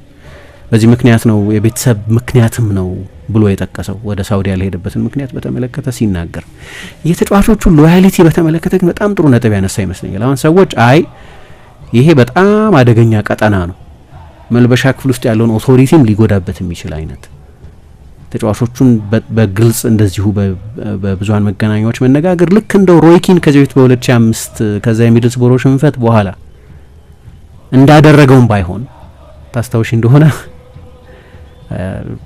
ቢያንስ ታሪኩን ታውቂዋለሽ። ሮይኪን የፕሌየር ፐንዲት ነበር፣ እዛ ጨዋታ ላይ አልተሳተፈም። ስለዚህ የማንቸስተር ዩናይትድ ቲቪ ላይ ተንታኞች ሆነው ይቀርባሉ፣ በቅጣት ወይ በጉዳት ምክንያት የማይሳተፉ ተጫዋቾች እና የማንቸስተር ዩናይትድ ተጫዋቾችን አላስተረፋቸውም። ሮይኪን የማንቸስተር ዩናይትድ አምበል ነው፣ ልክ አሁን ብሩኖ አምበል እንደሆነ አልተላለፈም። በሬከርድ የተደረገው ያ ፐንዲትሪ ግን አሌክስ ፈርጉሰን ወስደው እና ብለው ጠርተውት እሱንም ተጫዋቾቹን በሙሉ ሰብስበው ነው ያሳዩዋቸው። ሮይኪን የሚለው ማንም ተጫዋች ያንን አንፌር ነው ያለ ተጫዋች አልነበር። ያ የተናገርኩትን ነገር ዩናይትድ አስቸጋሪ አመታት ነበሩ። እነዛ አመታት ለ3 አመት አሁን ከዩናይትድ ጋር አሁን ካለው ዩናይትድ ጋር ላነጻጽረው ያንን ዘመን ግን ለዛኛው ዩናይትድ ለ3 አመት ፕሪሚየር ሊግ አለመውሰድ ለ2 አመት ምንም ዋንጫ አለማሸነፍ ረጅም ዘመን ተደርጎ የሚቆጠርበት ነበር። አሁን ሪያል ማድሪድ እንደዛ ሲጓዝ ልክ የክራይሲስ አመታት አንድ ሲዝን መጥፎ ሲዝን ለሪያል ማድሪድ የአምናው ሲዝን ለምሳሌ አንድም ዋንጫ ያልወሰዱበት ሲዝን የክራይሲስ ሲዝን ልክ እንደዛ ነበር ማንቸስተር ዩናይትድ ያን ጊዜ። ከአሁኑ ጋር ላነጻጽረው 10 ምናምን አመት ዋንጫ አለመውሰድ ምናምን ሰው የተላመደው እውነት መሆን ጀምሯል። ያኔ አዳፕትም ልታደርገው አትችልም። አሌክስ ፈርጉሰን ኩዌስችን ይደረገው የነበሩበት ዘመን ወደ ኋላ እየቀሩ ይሆን የበለጠ ዲቴይልድ ከሆኑት ከነ ጆዜ ሞሪኞ ያኔ ቬንገርም የማሰልጠናቸው ቶፕ ደረጃ ላይ የነበሩ ናቸው። ስለዚህ የበለጠ ኮንቲኔንታል አሰልጣኞች ይሻላሉ ማለት ነው የሚባልበት ዘመን ነበር። በዛ ዘመን ኖር ያለውን ሮይኪን ያኔ እነዛ መጥፎ በሚመስሉ አመታት ዩናይትድ በተከታታይ አመታት 3ኛ ምናምን የሆነ በሚጨርስበት ጊዜ አሁን 3ኛ ተአምር ዘንድሮ ቢጨርስ ያኔ 3ኛ ውድቀት ነው። ኮንቴክስቱን ለመስጠት ነው ይሄንን የምለው እና እሱ ኬሮጅና ፈርጉሰን ብቻ ናቸው ከዛ ሀቀኛ አሰስመንት ጋር ችግር የነበረባቸው። ሌሎቹ ተጫዋቾች በሙሉ አንደኛ ኬር ስላደረኩ ነው ያንን የተናገርኩት፣ ሁለተኛ እውነትም ስለሆነ ነው። ማንም ሌላ ተጫዋች አብሬ ድጋሚ ሳይሆን ችግር እንዳለበት አልተረዳሁም ነበር ይላል። የብሩኖ እንደዛ የመረረ አይደለም። ግን እኔ ከግሪምስቢ ጨዋታ በኋላ ወይም ከኤቨርተን ጨዋታ በኋላ የተሰማኝ ስሜት እነዚህ ተጫዋቾች ብዙዎቹ ለማንቸስተር ዩናይትድ መጫወት ማለት ምን ማለት እንደሆነ በትክክል የሚረዳው አይመስለኝም። ጨዋታውን መሸነፋቸውና ለመሸነፋቸው አይደለም። በተለያየ ምክንያት ጨዋታ የእግር ኳስ ጨዋታ ልትሸነፍ ይችላል። ኢቭን በ80 ደቂቃ በ10 ተጫዋች በተጫወተ ቡድን ልትሸነፍ ይችላል፣ ወይም በሊግ 2 ቡድን ልትሸነፍ ይችላል። ውጤቱ አይደለም። ግን ለማንቸስተር ዩናይትድ ሲጫወት አንድ ተጫዋች ሜዳ ውስጥ ሊሰጥ የሚገባው ሚኒማል ኤፈርት አለ። ትንሹ ኤፈርት፣ ትንሹ ጥረት አለ እና ያ አይታይም አንዳንድ ጨዋታዎች ላይ። ከዛ ይገባቸዋል እነዚህ ተጫዋቾች ለማንቸስተር ዩናይትድ እየተጫወቱ እንደሆነ የሚል አግራሞት የሚፈጥር ሁለቱም ጨዋታዎች ያነሳሁት ከሁለቱም ጨዋታዎች በኋላ የሰራነው ፕሮግራም ላይ ይሄንን ነጥብ በጊዜው አንስቼው ስለነበር አንዳንድ ጊዜ ጨዋታውን እያየሁ ያንን ለማንቸስተር ዩናይትድ፣ ለሊቨርፑል፣ ለቼልሲ፣ ለአርሰናል፣ ሌሎቹ ትልልቅ ቡድኖች ስትጫወች የሚጠበቅ ሚኒማል የሆነ የኢፈርት ሌቭል አለ፣ ትንሹ የጥረት መጠን አለ። አንዳንድ ጊዜ ያንን ትንሹን የጥረት መጠንም ተጫዋቾች ያሳዩ አታይ። እና መሸነፉን ግድ የሚላቸው የማይመስልበት ጊዜ አለ። ይሄን ደግሞ ብሩኖ በየቀኑ ያየዋል። ፈርኒቸር ውስጥ ነው ያለው፣ እዛው የማንቸስተር ዩናይትድ ፈርኒቸር ውስጥ እዛው ተቋም ውስጥ ነው ያለው፣ ያየዋል ሁል ጊዜ። እና አንዳንዴ ይሄንን አይነት አስተያየት ለዚህ ነው ተጫዋቾቹን በተመለከተ ይሄንን አይነት አስተያየት የሰጠው። የቶሶ የለም አሁን የክለቡን ዳይሬክተሮችም ተናግሯል እና ተጫዋቾቹን በተመሳሳይ ከቦርድ ሩም እስከ ድሬሲንግ ሩም ያሉትን ነው የተናገረው። አሁን እኔ ግልጽ የማይሆንልኝ ምንድነው የተናገራቸው ነገሮች ውስጥ አንድም ስህተት አላየሁም። ማለት የማንቸስተር ዩናይትድ ሰዎች መኒ ኢዝ ሞር ኢምፖርታንት ዳን ኤኒቲንግ ብለው ያምናሉ። ገንዘብ ከሁሉም በላይ በጣም አስፈላጊው ነገር ነው ብለው ያምናሉ። ሎያሊቲ ኢዝንት ዌል ሪጋርድድ አዝ ዋንስ ኢት ዋዝ። የሆነ ጊዜ ታማኝነት ይሰጠው የነበር አይነት ዋጋ አሁን አይሰጠውም። ቅድም ለዚህ ነው ያነሳሁት። በሁለቱም ትክክል ይመስለኛል። መልበሻ ክፍሉን በተመለከተ የክለቡን ዋጋ የማይረዱ ተጫዋቾች አሉ በሚል የሰጠው ማስተያየት ትክክል ይመስለኛል።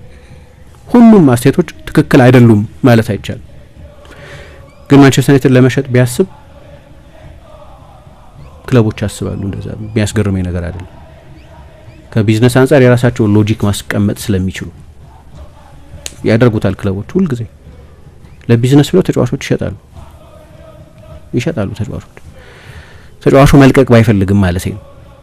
እና አንዳንድ ሰዎች ይሄ ሎስት ኢን ትራንስሌሽን ይሆን ወይ የትርጉም ችግር ይኖርበት ይሆን ወይ ተብሎ የሙሉ ይሄንን በተለይ በተመለከተ የተናገረው ትራንስክራይብ የተደረገ ሙሉ ቃል ምልልሱ ማየት ይቻላል። ምንም አይነት የትራንስሌሽን ችግር የለበትም። በፖርቱጊዝ ነው የተናገረው፣ ትክክል ነው።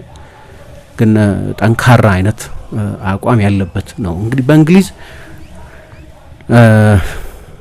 የትዊተር ላይ ካየሽ ማርክ ኦግደን የሚባል የኤስፔን ጸሐፊ አለ እና ኤስፔን ላይ ዌብሳይቱ ላይ ታገኘዋለሽ። ይህንኑ በተመለከተ በጣም ተችቶ እሱም ሙሐመድ ሳላህም ትልቁን ፒክቸር ማየት ያቃታቸው ብሎ ጻፈና ከስር ያለው ትችት የማርክ ኦግደን የጻፈው። እኔ ለነገሩ ኦግደን ብዙ ከሆነ ጊዜ በኋላ ብዙ አትራክት የሚያደርገኝ ጸሐፊ አይደለም። ድሮ ኢንዲፔንደንት ይጽፍ ነበር። አሁን የኤስፔን ኤፍሲ የሚባለው ዩቲዩብ ቻናል ላይ ብዙ ጊዜ ይቀርባል። የማንቸስተር ዩናይትድ ጉዳዮችን ሮብ ዳውሰን የሚባል አንድ ሌላ አለ ለኤስፔን የሚሰራ ማርክ ኦግደን የሚባልም አለ። ሁለቱም እንደዚህ ጨክነው ደግሞ እንደዚህ አይነት አስተያየት የሚሰጡ ሰዎች አሉ። ለማንቸስተር ዩናይትድ ብሩኖን መሸጥ የቢገር ፒክቸሩ አንድ አካል ነበር። ብሩኖ ሪቢልድ የማድረግ አንድ አካል ነበር። ሰው ተጫዋቾች መጨረሻ ላይ ከግል ጥቅማቸው አንጻር ብቻ መነሳት የለባቸው። ለምሳሌ ሙሐመድ ሳላህ ሊቨርፑል ችግር ውስጥ ነው ያለው።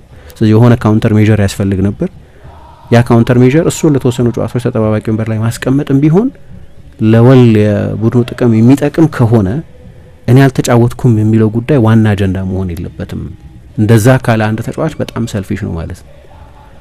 የራሱን መጫወት አለመጫወት እንጂ ኦኬ ለተወሰኑ ጨዋታዎች ሊቨርፑል ስቴብል ይሆናል እኔ ቦታ ብሎ ቢገር ፒክቸር ማየት አይችልም ማለት ነው ይላል። እና ከስር ግን ይሄ በጣም አደገኛ ዴፋሜሽን ነው። እንደዚህ አይነት ተጫዋችን በተመለከተ እንዴት አስተያየት መስጠት ምናምን የሚል ብዙ ትችት ሲሰጡ አይቻለሁ። ግን ተጫዋቾች ምን ይፈልጋሉ? እኔ እንደገባኝ በሱ ቃለ ምልልስም ውስጥ ኦማር ቤራዳ ወይም ጄሰን ዊልኮክስ ወይም ራትክሊፍ እንኳን እንደዚህ የማንቸስተር ዩናይትድ ዴይ ቱ ዴይ የተጫዋቾች ሽያጭ ላይ ከተጫዋቾች ጋር በመነጋገር ደረጃ የሚሳተፉ አይመስለኝም። ግን ቢያንስ ሁለቱ ሰዎች ኦማር ቤራዳና ጄሰን ዊልኮክስ ይህንን ዝውውር በተመለከተ ከሱ ጋር ሲነጋገሩ ልቀቅ አላሉትም። ልቀቅ ብለውኛልም አላለም። በጥሬው እንዲሁ በቃ እንድትለቅ እንፈልጋለን አላሉትም። ግን ተጫዋቾች በዚህ ጊዜ ኢንዲስፔንሰብል ነህ መባል ይፈልጋሉ። በተለይ እንደ ብሩኖ አይነት በጣም ወሳኝ የሆኑ ተጫዋቾች የሚሰጡት አገልግሎት ዋጋ እንደሚሰጠው በክለቡ ማወቅ ይፈልጋሉ። እና ማንቸስተር ዩናይትድ አይ ውሳኔው ያንተ ነው ካልሽው ልቀቅ እንደማለት ያህል ውሳኔው ያንተ ነው ያሉት ይመስለኛል። ቪየራ ከአርሰናል ሲለቀው እንደዛ ነው ይለቀ። ዩቬንቱስ መጣና ጥያቄ ያቀረበ ያን ጊዜ እና ዴቪድ ዲን ነበሩ የአርሰናል ሲኢኦ የነበሩት። መጽሐፉ ላይ በጣም በምሬት ነው የጻፈው። ዩቬንቱስ ጥያቄ ያቀርበዋል እሺ ፓት እና ለመልቀቅ ከፈለክ መንገድ ላይ አንቆምም አሉ። 9 ዓመት ሰርቫንት ነው። 4 ኤፍ ኤ ካፕ፣ 3 ፕሪሚየር ሊግ፣ 2 ደብል ሲዝን፣ 1 ኢንቪንሲብል የነበረ ተጫዋች፣ የዛ ቡድን በጣም ቁልፍ የነበረ ተጫዋች። ክለቡ እኛ በጭራሽ በቀደሙት አመታት ሪያል ማድሪድ በየክረምቱ እሱን ካልወሰድኩ የሆነ ጊዜ ማንቸስተር ዩናይትድ እሱን ካላስፈረምኩ በሚልበት ዘመን እንደነበረው አይነት ሬዚስተንት የሆነ አይሸጥም ፓትሪክ ቪዬራማ የሚል አቋም አልነበራቸው። ምክንያቱም ያ የመጨረሻው ሲዝን 2004-5 ሲዝን ወርዶ ነበር ብቃቱ መንሸራተት ጀምሮ ነበር። ስለዚህ ኦኬ አሁን 30 ዓመቱም እየደረሰ ነው ብንሸጥና ገንዘቡን ብናገኝ ከዛ አንድ ወጣት ተጫዋች ላይ ሪኢንቨስት ብናደርገው የሚል የቢዝነስ ውሳኔ አይነት የሚመስል አሁን ልቀቅ አላለውም አርሰናል ያን ጊዜ። ግን ብትለቅ ውሳኔ አንተ ነው በቃ ብትቆይም ችግር የለም ግን ብትለቅ ምንም አይመስለንም አይነት መልእክት ሲግናል ያስተላልፉት። ብሩኖ ገብቶታል።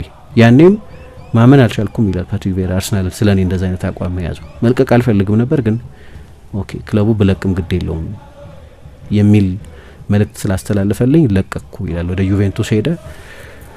ከዛ በኋላ ወደ አርሰናል አልተመለሰም። ወደ አርሰናል የሚመለስባቸው አንዳንድ አጋጣሚዎች ነበሩ። ቬንገር መመለስ የፈለጉ አይመስለኝም ከዛ በኋላ እና ተመሳሳይ ይመስላል። አሁን ብንለቅ we are okay ብትለቅ አንተ we are okay አይነት አቋም ነው ማንቸስተር ዩናይትድ ያሳየው የሚል አስተያየት ሰጥቷል። በጣም አስገራሚ ነው።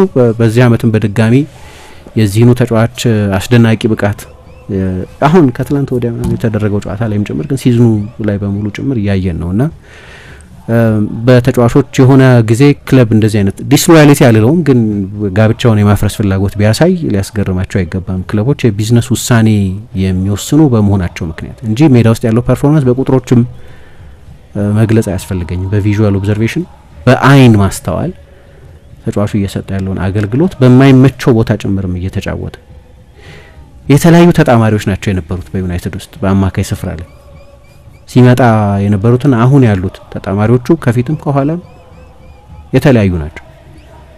የሚያሰለጥኑት አሰልጣኞች በፊትም ሲመጣ ሶልሻ ነበር፣ አራተኛው አምስተኛው አሰልጣኙ ነው አሁን ሩበን አሞሪም። ሁሉም የተለያየ አይነት የጨዋታ አስተሳሰብ አላቸው እና ሜዳ ውስጥ ያለው ኮምቢኔሽን ከማንም ይሁን በቴክኒክ ስፍራው ላይ ያለው አሰልጣኝ ማንም ይሁን ተጫዋቹ በወጥነት ሲጫወት የቆየ ተጫዋች ነው። ቀደም እንዳነሳሁት ለኔ ብቸኛው ብሩኖን በተመለከተ የሚቆጨኝ ነገር በዚህ በማንቸስተር ዩናይትድ ተጫዋችነቱ ዘመን ዋንጫዎች ያላሸነፈ ተጫዋች መሆኑ ነው። ትልልቅ ዋንጫዎች ያላሸነፈ ተጫዋች መሆኑ ነው። ምክንያቱም ያሳየው ፐርፎርማንስ ቶፕ ክላስ ፐርፎርማንስ ስለነበር እንዴት አንድም ጊዜ ፕሪሚየር ሊግ ያመት ኮከብ ተጫዋች አይሆንም ብሩኖ? ዋንጫ የሚወስድ ቡድን ቢሆን ኖሮ እነዛ ኢንዲቪጁዋል ሲዝኖች በዋንጫ ስለሚታገዙ ትርጉም ስለሚኖራቸው መሐመድ ሳላ እነዛን ቁጥሮች አስመዘገበ አይደለም።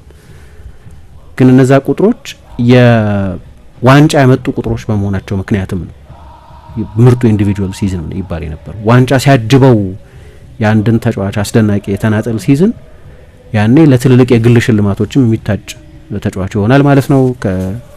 የግል ሽልማት ብዙ ግድ የሚለው ተጫዋች መስሎኝ አይደለም፣ ግን ያ ሬኮግኒሽንም የሚያስፈልገው ተጫዋች ነው ከማንም ጋር ቢጫወት በጣም አስደናቂ ስለሆነ። ስለዚህ ያ ዋጋ የተሰጠው ካልመሰለው ቅር ቢለው ትክክል፣ ያ ዋጋ የተሰጠው አልመሰለውም። ያ የሰጠው አገልግሎት በቂ ክሬዲት የተሰጠው አልመሰለውም። እንዲያውም ጎዳኛልና ከመጉዳትም በላይ ግን አሳዘነኝ በጣም። የሚተቹት አይነት ተጫዋች አይደለሁም እኔ። I am always available and I always give the best of me in good or in bad የሚል አስተያየት ሰጥቷል። ሁሌ አቬይለብል ነኝ ሲል አንድ ሲአይኤስ ፉትቦል ኦብዘርቫቶሪ የሚባል አንድ ተቋም አለ እና ባለፉት 3 አመታት ብሩኖ ፈርናንዴዝ በአውሮፓ ከየትኛውም ተጫዋች በላይ ብዙ ደቂቃ የተጫወተው ተጫዋች ነው። 16880 ደቂቃ ተጫውቷል። ፌዴሪኮ ቫልቬርዴ ቀጥሎ ይመጣል። በ400 ደቂቃ ገደማ ያነሰ ነው 16428። ኒኮላስ ኦታሜንዲ፣ ጉስታቮ ጎሜዝ፣ ጆን አሪያስ ዓለም ላይ ያሉ ተጫዋቾችን ሁሉ የሚመለከት ነው። በጨዋታ ቁጥርም ሁለተኛ ነው። ፌዴ ቫልቬርዴ 199 ጨዋታ አድርጓል። ብሩኖ ፈርናንዴዝ 192 ጨዋታ አድርጓል። ለብሔራዊ ቡድኑም ለክለቡም ሁል ጊዜ አቬይለብል። አንዳንድ ጊዜ እድል ነው ከጉዳት ነጻ መሆን፣ ብዙ ጊዜ ግን የተጫዋቹን ላይፍ ስታይል የሚያሳይ ነው። ንጹህ ላይፍ ስታይል እንደሚመራ የሚያሳይ ነው። አቬይላቢሊቲ ኢዝ ቢግ ኳሊቲ። ሁሌ አቬይላብል የሆነም ተጫዋች ነው። በጥሩም በመጥፎም ጊዜ ልተቹም ልታሞግሹም ትችላለሽ። ተቾችም አሞጋሾችም አሉት። ግን በእኔ ግምት ቻምፒየንስ ሊግ ማሸነፍ የነበረበት ፕሪሚየር ሊግ ማሸነፍ የነበረበት እድሜ ላይ ነው በማንቸስተር ዩናይትድ ውስጥ የቆየው። ማንቸስተር ዩናይትድ ጥሩ ባልነበረበት ጊዜ ማለት ነው። ማንቸስተር ዩናይትድ እነዚህን ዋንጫዎች ለማሸነፍ የሚያስችል ፖቴንሻል ያለው ነው። አዘ ክለብ ፋይናንሻል ፖቴንሻል ያለው ነው። የታሪክ የሌጋሲ ፖቴንሻል ያለው ነው። ግን በዚያ ጊዜ ውስጥ እነዛን ዋንጫዎች አላሸነፈም። የብሩኖቹ አብዛኞቹ ለማንቸስተር ዩናይትድ የተጫወተባቸው አመታት መጥፎ አመታት ናቸው። እንደ ማንቸስተር ዩናይትድ እንደ ቡድን ብቻውን የሚያንጸባርቅ ኮከብ እንኳን ቢሆን ብዙ ጊዜ እና አንዳንድ ሰዎች እንደሚሉት ለኔ ከጄራርድ ጋር ከላምፓርድ ጋር ከደብሮይነ ጋር ከስኮልስ ጋር ከቪየራ ጋር ከሌሎችም ትልልቅ ፕሪሚየር ሊግ ከታዩ የምንጊዜ ምርጥ ዳቪድ ሲልቫ፣ ፋብሪጋስ፣ ሌሎች ምርጥ አማካዮች ተርታ በሚገባ የሚካተት ከብዙዎቹ ከጠቀስኳቸው ተጫዋቾች እኩል የሚሆን የሜዳ ላይ ኮሌክሽን ባይኖረው ይሄ ክሬዲት የተሰጠው ሳይመስለው ሲቀር ይሄ ዋጋ የተሰጠው ሳይመስለው ሲቀር እንዲህ አይነት አስተያየት ቢሰጥ የሚያስገርም አይደለም። ግን ክለቡ ደግሞ እንደዚህ አይነት አቋም ላይ ከነበረ ክለቡን የተለየ አቋም የያዘ አያስመስለኝ። ለኔ ክለቦች ሁሉ የሚያደርጉት ስለሚመስለኝ የክለቦች አካሄድ ሁል ጊዜ ይሄ ስለሚመስለኝ የሆነ ጊዜ ዲማሪያ የፓሪስ ሳን ጀርማን ተጫዋች ነበር። በክለቡ ታሪክ ብዙ አሲስት ያደረገው ተጫዋች እሱ ነው። ከሞደርን የፓሪስ ሳን ጀርማን ሌጀንዶች መካከል አንደኛው ነው። ፔዤ ግን ውሉን ማራሰም ባልፈለገ ጊዜ ይለቃል ተጫዋቹ። ማንም ፔዤን ታማኝ አይደለም ያለ የለም። የቢዝነስ ውሳኔ ነው። አይ አሁን 30 አመቱ ነው ለምን የኔ ያህል ደሞዝ እየከፈልኩ ብዙ ጊዜ ጨዋታ ላይ የማይጀምር ተጫዋች ውል ሰጣለሁ ይላል ክለብ። ስለዚህ ለምን ተጫዋች ሎያል ይሆናል? እኔ አይገባኝም። ደጋፊዎች ሎያሊቲ ዲማንድ እንደሚያደርጉ አውቃለሁ። ግን ምናልባት ደጋፊ ስላልሆንኩ ያ ክለቢዝም ስለሌለኝ የክለብ ፊሊንግ ስለሌለኝ አሁን ሊሆን ይችላል። የሆነ ጊዜ ፋን በነበርኩበት ጊዜ ማተር ያደርግ ነበር ለኔ የሆነ ተጫዋች የሚያሳየው ሎያሊቲ። አሁን ከዛ አሁን ደጋፊና እኔ በተመሳሳይ ሁኔታ አይደለም ነገሩን የምናየው። ለዛም ሊሆን ይችላል ያን ያህል ተጫዋቾች ለክለብ ታማኝ መሆን የለባቸውም ብዬ እንዳምን የሚያደርግ። ግን አስገራሚ ነበር አይደለም ሳምንት ያልሽ። እንደውም እኔ አልገረመኝ። ያው አንደኛ ብዙ አዲስ ነገር አይደለም። ምክንያቱም ክለቡ ሊለቀው እንደፈለገ ወይም ደግሞ ክለቡ አይ ብሩኖ ፈርናንዴዝ አይሸጥም የሚል አቋም እንዳልነበረው አይ ቲንክ በክረምት የዝውውር መስኮት ግልጽ የነበረ ይመስለኛል። ቢያንስ ለኔ እንግዳ አይደለም አይደል? ወይም ብሩኖ ፈርናንዴዝን አንሸጠውም የሚል ነገር ከክለቡ ቢያንስ እኔ እንደዛ አልተሰማኝም። ክለቡ ብሩኖ ፈርናንዴዝ አንሸጠውም የሚል አቋም የነበራቸው አይመስለኝም። ጥያቄዎችም ሲመጡና በዛ መንገድ የሳውዲ ክለቦች ይፈልጉታል እሱን ለማስፈረም የሚሉ ጥያቄዎችም ሲመጡ አይ ብሩኖ ፈርናንዴዝ የማይሸጥ ተጫዋች ነው የሚል ነገር ስላልሰማው ወይም እንደዛ ስላልሆነ እንደዛ መሰማቱ ለብሩኖ ፈርናንዴዝ እንግዳ አይመስለኝም። ለኔ ልክ እንደዚህ ሲሆን ዳይሬክተሮች ነው እየደወሉ ምን አንሸጠህም አይሉትም ተጫዋች ላይሉት ይችላሉ። አይ አቋማቸው ሩበን አሞሪም የክለቡ ሪፕሬዘንታቲቭ ነው። አይ አቋማቸውን ይመስለኛል እሱም ለማለት የፈለገው እንጂ በግልጽ ብኩ ልቀቅ ያለውም ሰው የለም አይደል? ኮሱ ነው እኮ የሚለው። አሁን ክረምት ላይ የነበረው ቢያንስ ልክ ነው የተለያየ አረዳድ አለን። ግን ክረምት ላይ የነበረው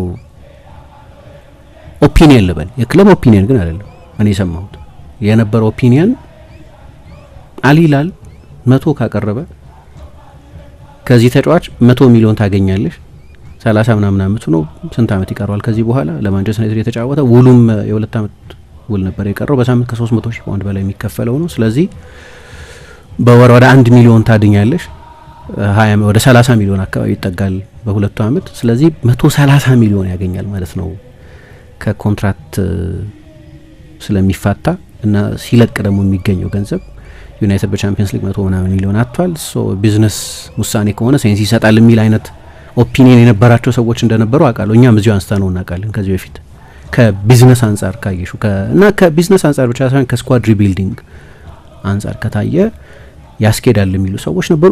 ምን የምቀበለው ሎጂክ አለ እዚህ ውስጥ ከቢዝነስ አንጻር ያስማማኛል። ክለቡን ግን እንደ አዲስ ለማሻሻል የሚለው ነገር ግን እኔ ያስቀኛል እንደው ምክንያቱም እሱን ቢሸጡ ኖሮ በሚያገኙት ገንዘብ የብሩኖ ፈርናንዴዝን ግማሽ መስጠት የሚችል ተጫዋች ያስፈረሙ ነበር። አላውቅም አይመስለኝም። እንደው አሁን ስላላየ ነው ይሆናል አይሆንም ማለት አንችልም፣ ግን አይመስለኝም። ብሩኖ ፈርናንዴዝ ግን ደግሞ ክለቡ አትሸጥም አላለው። አትሸጥም አይ ብሩኖ ፈርናንዴዝ የማይነካ ተጫዋች ነው አላለም ክለቡ። አሰልጣኙ ብሩኖ ፈርናንዴዝ እኔ እፈልግሃለሁ እንዳለው የዛኔም ተናግሯል አይደለ? እሱም እኮ በዛኔ በነበረው ጊዜ ላይ ከአሰልጣኙ ጋር አውርቻለሁ ስለዚህ እንዲቆይ እንደምፈልግ ነግሮኛል የሚል አስተያየት ሰጥቷል። ግን እኔ አሁን እንግዳ ነገር ያልሆነብኝ ክለቡ ሊሸጠው ይፈልጋል ብዬ ባላስብም ወይም እንደዛ የሚል ነገር ለዛም ይሁን ማስረጃ ማቅረብ ባልችልም ግን ክለቡ ብሩኖ ፈርናንዴዝ ቢሸጥ ወይም ብሩኖ ፈርናንዴዝ የተሰማው ስሜት እኔም ሰምቶኛል በጊዜው ክለቡ አትሸጥም አንተ ማትሸጥ ተጫዋች ነህ ብሎ አላለው። ወይም ብሩኖ እንደዛ ዳይሌማ ውስጥ ካለ ያንን ኮንፊርም አላደረገለትም ክለቡ ብሩኖ ፈርናንዴዝን ኮንክ ኦፍ ኮርስ ሊያደርግልህ ይገባል አይደለ? አሁን እኮ እኛ መሐመድ ሳላ ቤንች መሆኑን ሳይሆን ቤንች የሆነበት መንገድ ይሆናል ትክክል እንደሆነ ያልተሰማው የሚል ጥያቄዎችን ያነሳን ከሆነ ለምን መሐመድ ሳላ ያ ስለሚገባው ነው አይደለ? ብዙ ጊዜ እንደዚህ ታስቴት ኮሚኒኬሽን ወሳኝ ነው። ብሩኖ ፈርናንዴዝ እንደዛ ፊል ያደረገው እኔ እሱ ብቻ አይመስለኝም። በዛ ጊዜ እኛ ብዙ ጊዜ አውርተንበታል አስታውሳለሁ። እዚህ ሬዲዮ ላይ ከሬዲዮም ውጪ ባለው ክለቡ አትሸጥም የሚል ኮንፈርሜሽን አልሰጠውም። ክለቡ ብዙ ነገር አስበው ሊሆን ይችላል፣ ከቢዝነስ አንጻር ሊሆን ይችላል። ክለቡ እንደ አዲስ ልሰራ ይችላል። ብሩኖ ፈርናንዴዝ ቢወጣ እድሜው እየሄደ ነው፣ ስለዚህ ልከስርበት አልችልም። ምናልባት አሁን ላይ ነው እሱም በ100 ሚሊዮን መሸጥ የምችለው ከዚህ በኋላ ያንን ገንዘብ አላገኝም ብሎ ሊሆን ይችላል። እኔ ስህተት ነው አይደለም፣ እሱ ስህተት ነው አይደለም፣ ግን ያንን ኮንፈርሜሽን ስላልሰጠው እንደዛ ፊልም ማድረጉን ስህተት ነው ምናምን ልል አልችልም። ግን እኔ ስለ ሁለት ነገር ነው ብሩኖ ፈርናንዴዝን በተመለከተ ማዝ ነው።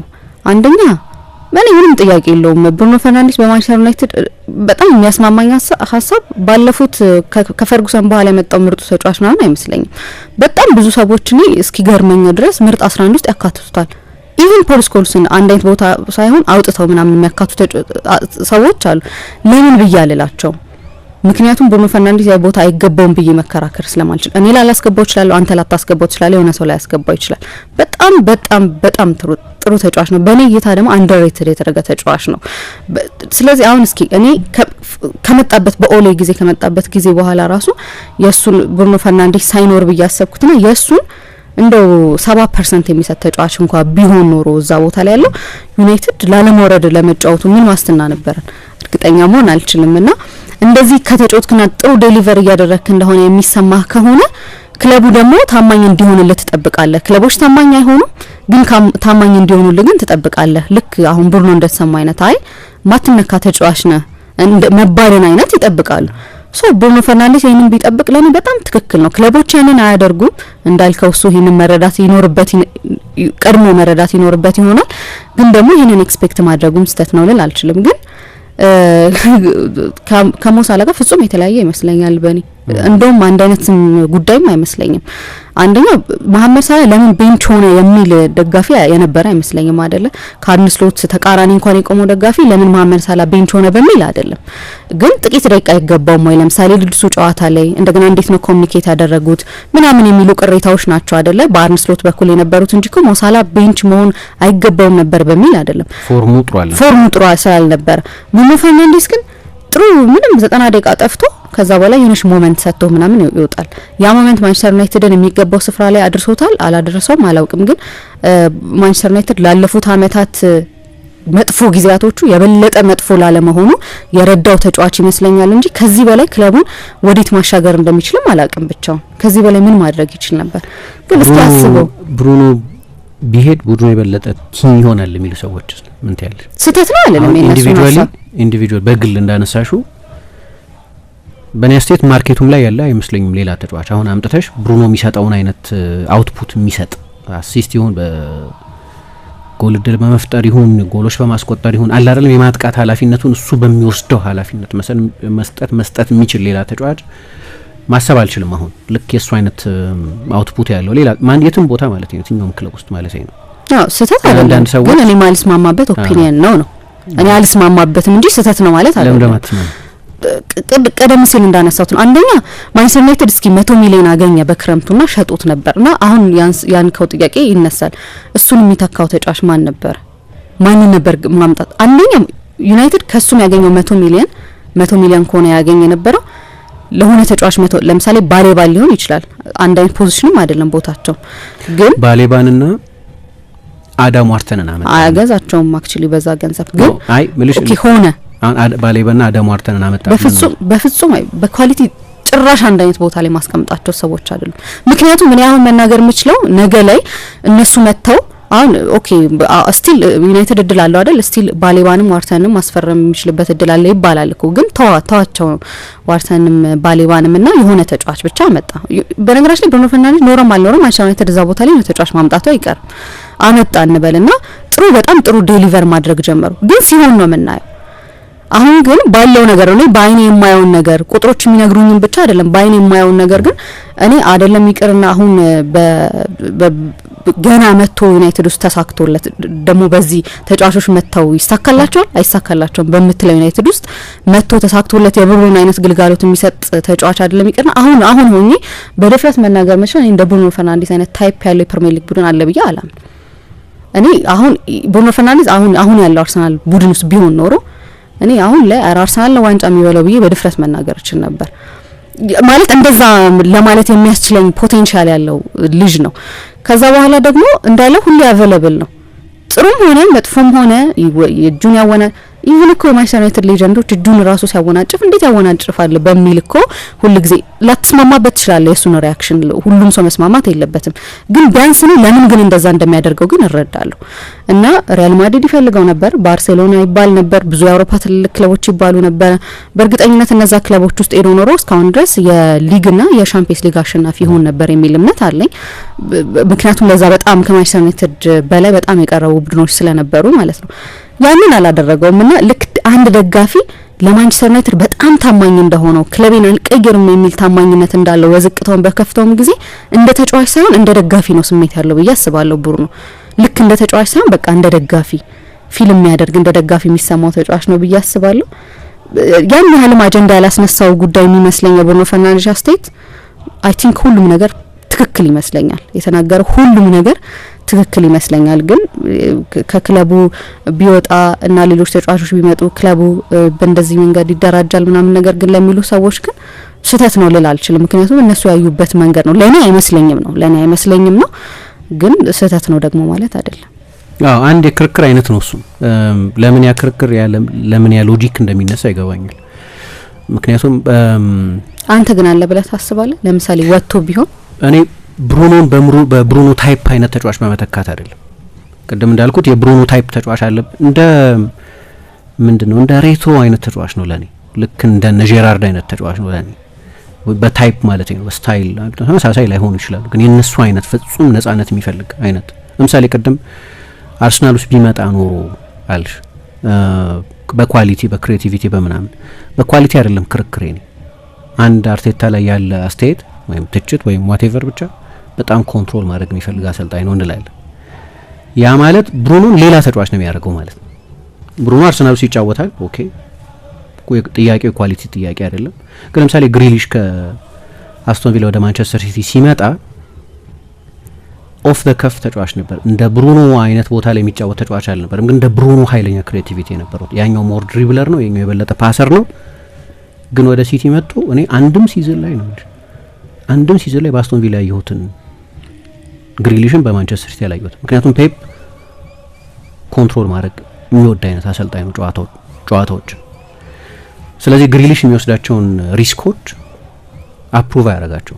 ግን ስቲል ሻምፒየንስ ሊግ ሰጣቸው አይደል? እንደዛ ማለት ግን ምልሽ አንድ ደህና ሲዝን ነው የነበረው። ለዛ ነው በጣም የተለየ ተጫዋች ሆኖ ነው ያንን ሲዝን ያሳለፈው ነው ምልሽ። በአስቶን ቪላ ያየሁትን ግሪሊሽን አይደለም ያየሁት በሲቲ። ከዛ በቃ ዝም ብለሽ ሮቦቲክ የሆነ አንድ የቼዝ ጠጠር ሆነሽ ምናምን አንድ ደህና ሲዝን አሳልፏል። እሱንም ኢን ተርምስ ኦፍ ስታቲስቲክስ ካየሽው ኢትስ አ ቬሪ ባድ ሲዝን። 5 ጎል ያስቆጠረበት ሲዝን፣ ጨዋታዎች የሚወስን ተጫዋች አልነበረም በዛ የውድድር። አንድ ደህና ሲዝን የነበረው የ100 ሚሊዮን ተጫዋች እሱ ያ ሲዝን ነው። ግን ያንን ሲዝን የተጫወተበት መንገድ አሁን በአስቶን ቪላ ተጫዋቹን እናደንቅ የነበረበትን ችሎታ ከጋስኮኝ ጋር ከምን ጋር የሚነጻጸርበትን ችሎታ አሳይቶ አይደለም። ለዚህ ነው ወደ ኤቨርተን ከመጣ በኋላ ለግሪሊሽ ዳውንግሬድ ነው አይደለም ከሲቲ ወደ ኤቨርተን መሄድ። ግን በመጨረሻ እግር ኳስን ኢንጆይ ማድረግ ጀመርኩ አለ ራሱ ሰሞኑ። ለኔ እሱ ነው። አሁን ወደ ማንቸስተር ዩናይትድም ካመጣ ነው ነገሩን በብሩኖ ደረጃ ያለ እንደሱ አይነት አውትፑት ያለው ተጫዋች ማምጣት አይችሉም። እሱን እርግጠኛ ነኝ። እና ለኔ ከምን ጊዜም የፕሪሚየር ሊግ ምርጥ አማካዮች መካከል አንደኛው። ምናልባት ግን አንዳንድ ጊዜ ምን ይሆናል አንዳንድ ኢንዲቪጁዋሎች ይለቃሉ። ሲለቁ በሌላ ኢንዲቪጁዋል አይደለም የምትተኪያቸው። እነሱ መተካት በጣም አስቸጋሪ ስለሆነ የምትተኪያቸው የበለጠ ቡድን በመሆን ለምሳሌ ሊቨርፑል ውስጥ አስታውሳለሁ ፌሊፔ ኮቺኞ ተመሳሳይ አይነት ተጽዕኖ ነበር። ሊቨርፑል መጥፎ አመታት ላይ ነበር ያኔ። ከ6 ሲዝን ውስጥ በአንዱ ብቻ ነበር ቻምፒየንስ ሊግ የተሳተፈው ኮቺኞ የነበረበት ጊዜ ነው። ኮቺኞ ከፕሪሚየር ሊግ ምርጥ ክሬቲቭ አማካዮች መካከል አንደኛው ነበር። ሊቨርፑል ከዛ በኋላ የኮቺኞ አይነት ተጫዋች አላመጣም። ምናልባት በስታይል የሚቀራረብ ተጫዋች ካልን ፍሎሪያን ቪርትስን እንል ይሆናል። ግን ከ8 ወይም ከ7 ዓመት በኋላ ነው ያንን ተጫዋች ያመጡት። ሊቨርፑል ግን ከዛ በኋላ ዋንጫዎች ማሸነፍ ጀመረ። ምን በመሆን ኦኬ ሌሎች ኢምፖርታንት ዝውውሮች አድርጓል፣ ግን ዋናው ነገር የበለጠ ቲም በመሆን ነው ያንን መልስ የሰጠው። ስለዚህ ዩናይትድ የሆነ ጊዜ እኮ ይለቃል፣ አሁን ይልቀቅ፣ ወደፊቱ ይልቀቅ፣ ከ2 ዓመት በኋላ ይልቀቅ፣ ብሩኖ ይለቃል። ነገሩ አሁን ነው ወይስ ቆይቶ ነው የሚለው ካልሆነ በስተቀር ሲለቅ ያኔም ቢሆን ማንቸስተር ዩናይትድ የብሩኖን አይነት አማካይ አያገኝም። ሬር ነው በጣም። ግን ታይፖቹ ብቻ ግን አይደሉም የኔ ስጋት። ለምሳሌ ብሩኖ ፈርናንዴስ ሲመጣ እኮ ልክ ጄደን ሳንቾ ወደ ማንቸስተር ዩናይትድ በመጣበት ኤክሳይትመንት ደረጃ አልነበረ አይደለ? ከስፖርቲንግ ሊዝበን የመጣው በጣም ጥሩ ተጫዋች መሆኑ ይታወቃል። ግን ልክ ሳንቾ ዩናይትድ በፈለገበት መጠን ባወጣው ገንዘብና የምር ደግሞ በዛን ጊዜ ነበራቸው ተብሎ በሚታሰበው ፖቴንሻል በሚጫወቱን ቦታ በጣም የተለያየ። ለምሳሌ ነው ብትጠይቀኝ ጄደን ሳንቾ ወደ ዩናይትድ መምጣቱን የበለጠ ምናምን ድል የሚያደርገኝ እንጂ የብሩኖ ፈርናንዴስ አይደለም። ሳንቾን እሺ በጀርመን ስለምናውቀው ምናምን ሊሆን ይችላል።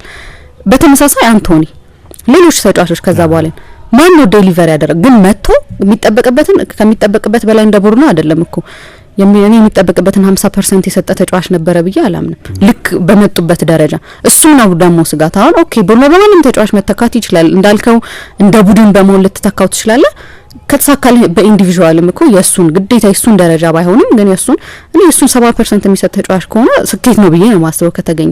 ግን ምን ጋራንቲ አለ ወይ ወደ ዩናይትድ መጥቶ ያ ተጫዋች ቡድኑ ለቆ በሚገኘው ገንዘብ ተጫዋች ገዝተክ ዴሊቨር እንደሚያደርግልህ ራሱ ጋራንቲ ያለ ማንቸስተር ዩናይትድ ቤት ውስጥ አይመስለኝም። ለኔ ምንድነው ቀምሳ እንዳነሳሽው ክረምት ላይ ሊለቅ ይችል ነበር።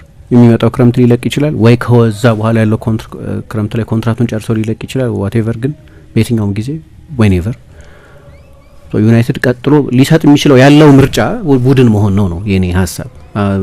አሁን ማለት ዘላለም አይቆይም ብሩኖ የሆነ ነጥብ ላይ ይለቃል። ሁሌ የተጫዋቾች እድሜ የተወሰነ እንደሆነ ያኔም መላሻቸው ኦኬ ብሩኖ አብዘርድ የሆነ ስታት ነበር ስፖርቲንግ ሊዝበን በነበረበት ጊዜ ሲቲ ሲሪየስሊ ኮንሲደር ያደረገው ለዚህ ነው። ኬቨን ደብሮይነ እያለውም ጭምር ነበርኩ በጊዜው ሲቲ ከሚፈልጉት ክለቦች መካከል አንደኛው ነበር። እንግዳ ቁጥሮች ነበሩ።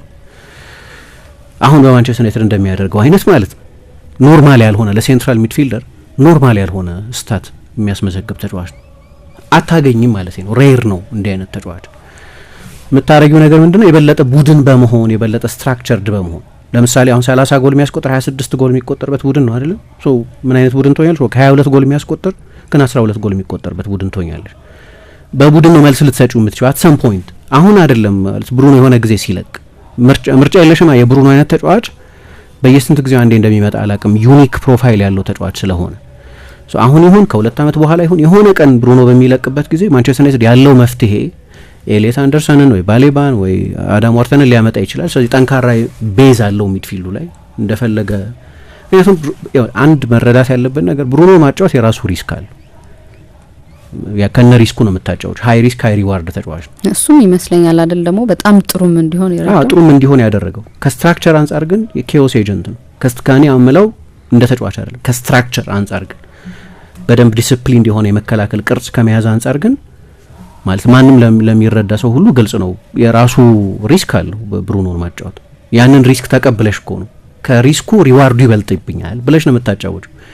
የሆነ ጊዜ ግን ሪስኩን ሚኒማይዝ ወደ ማድረግ ትሄጃለሽ እና ያኔ የበለጠ ሶሊድ ቤዝ ይኖርሻል። ሜቢ የበለጠ ያነሰ ክሬቲቪቲ ያለው ተጫዋች ግን የበለጠ የቦታ ዲሲፕሊን ያለው ተጫዋች ታመጫለሽ። ግን አልደረሰም ማንቸስተር ዩናይትድ ለዛ አይደል?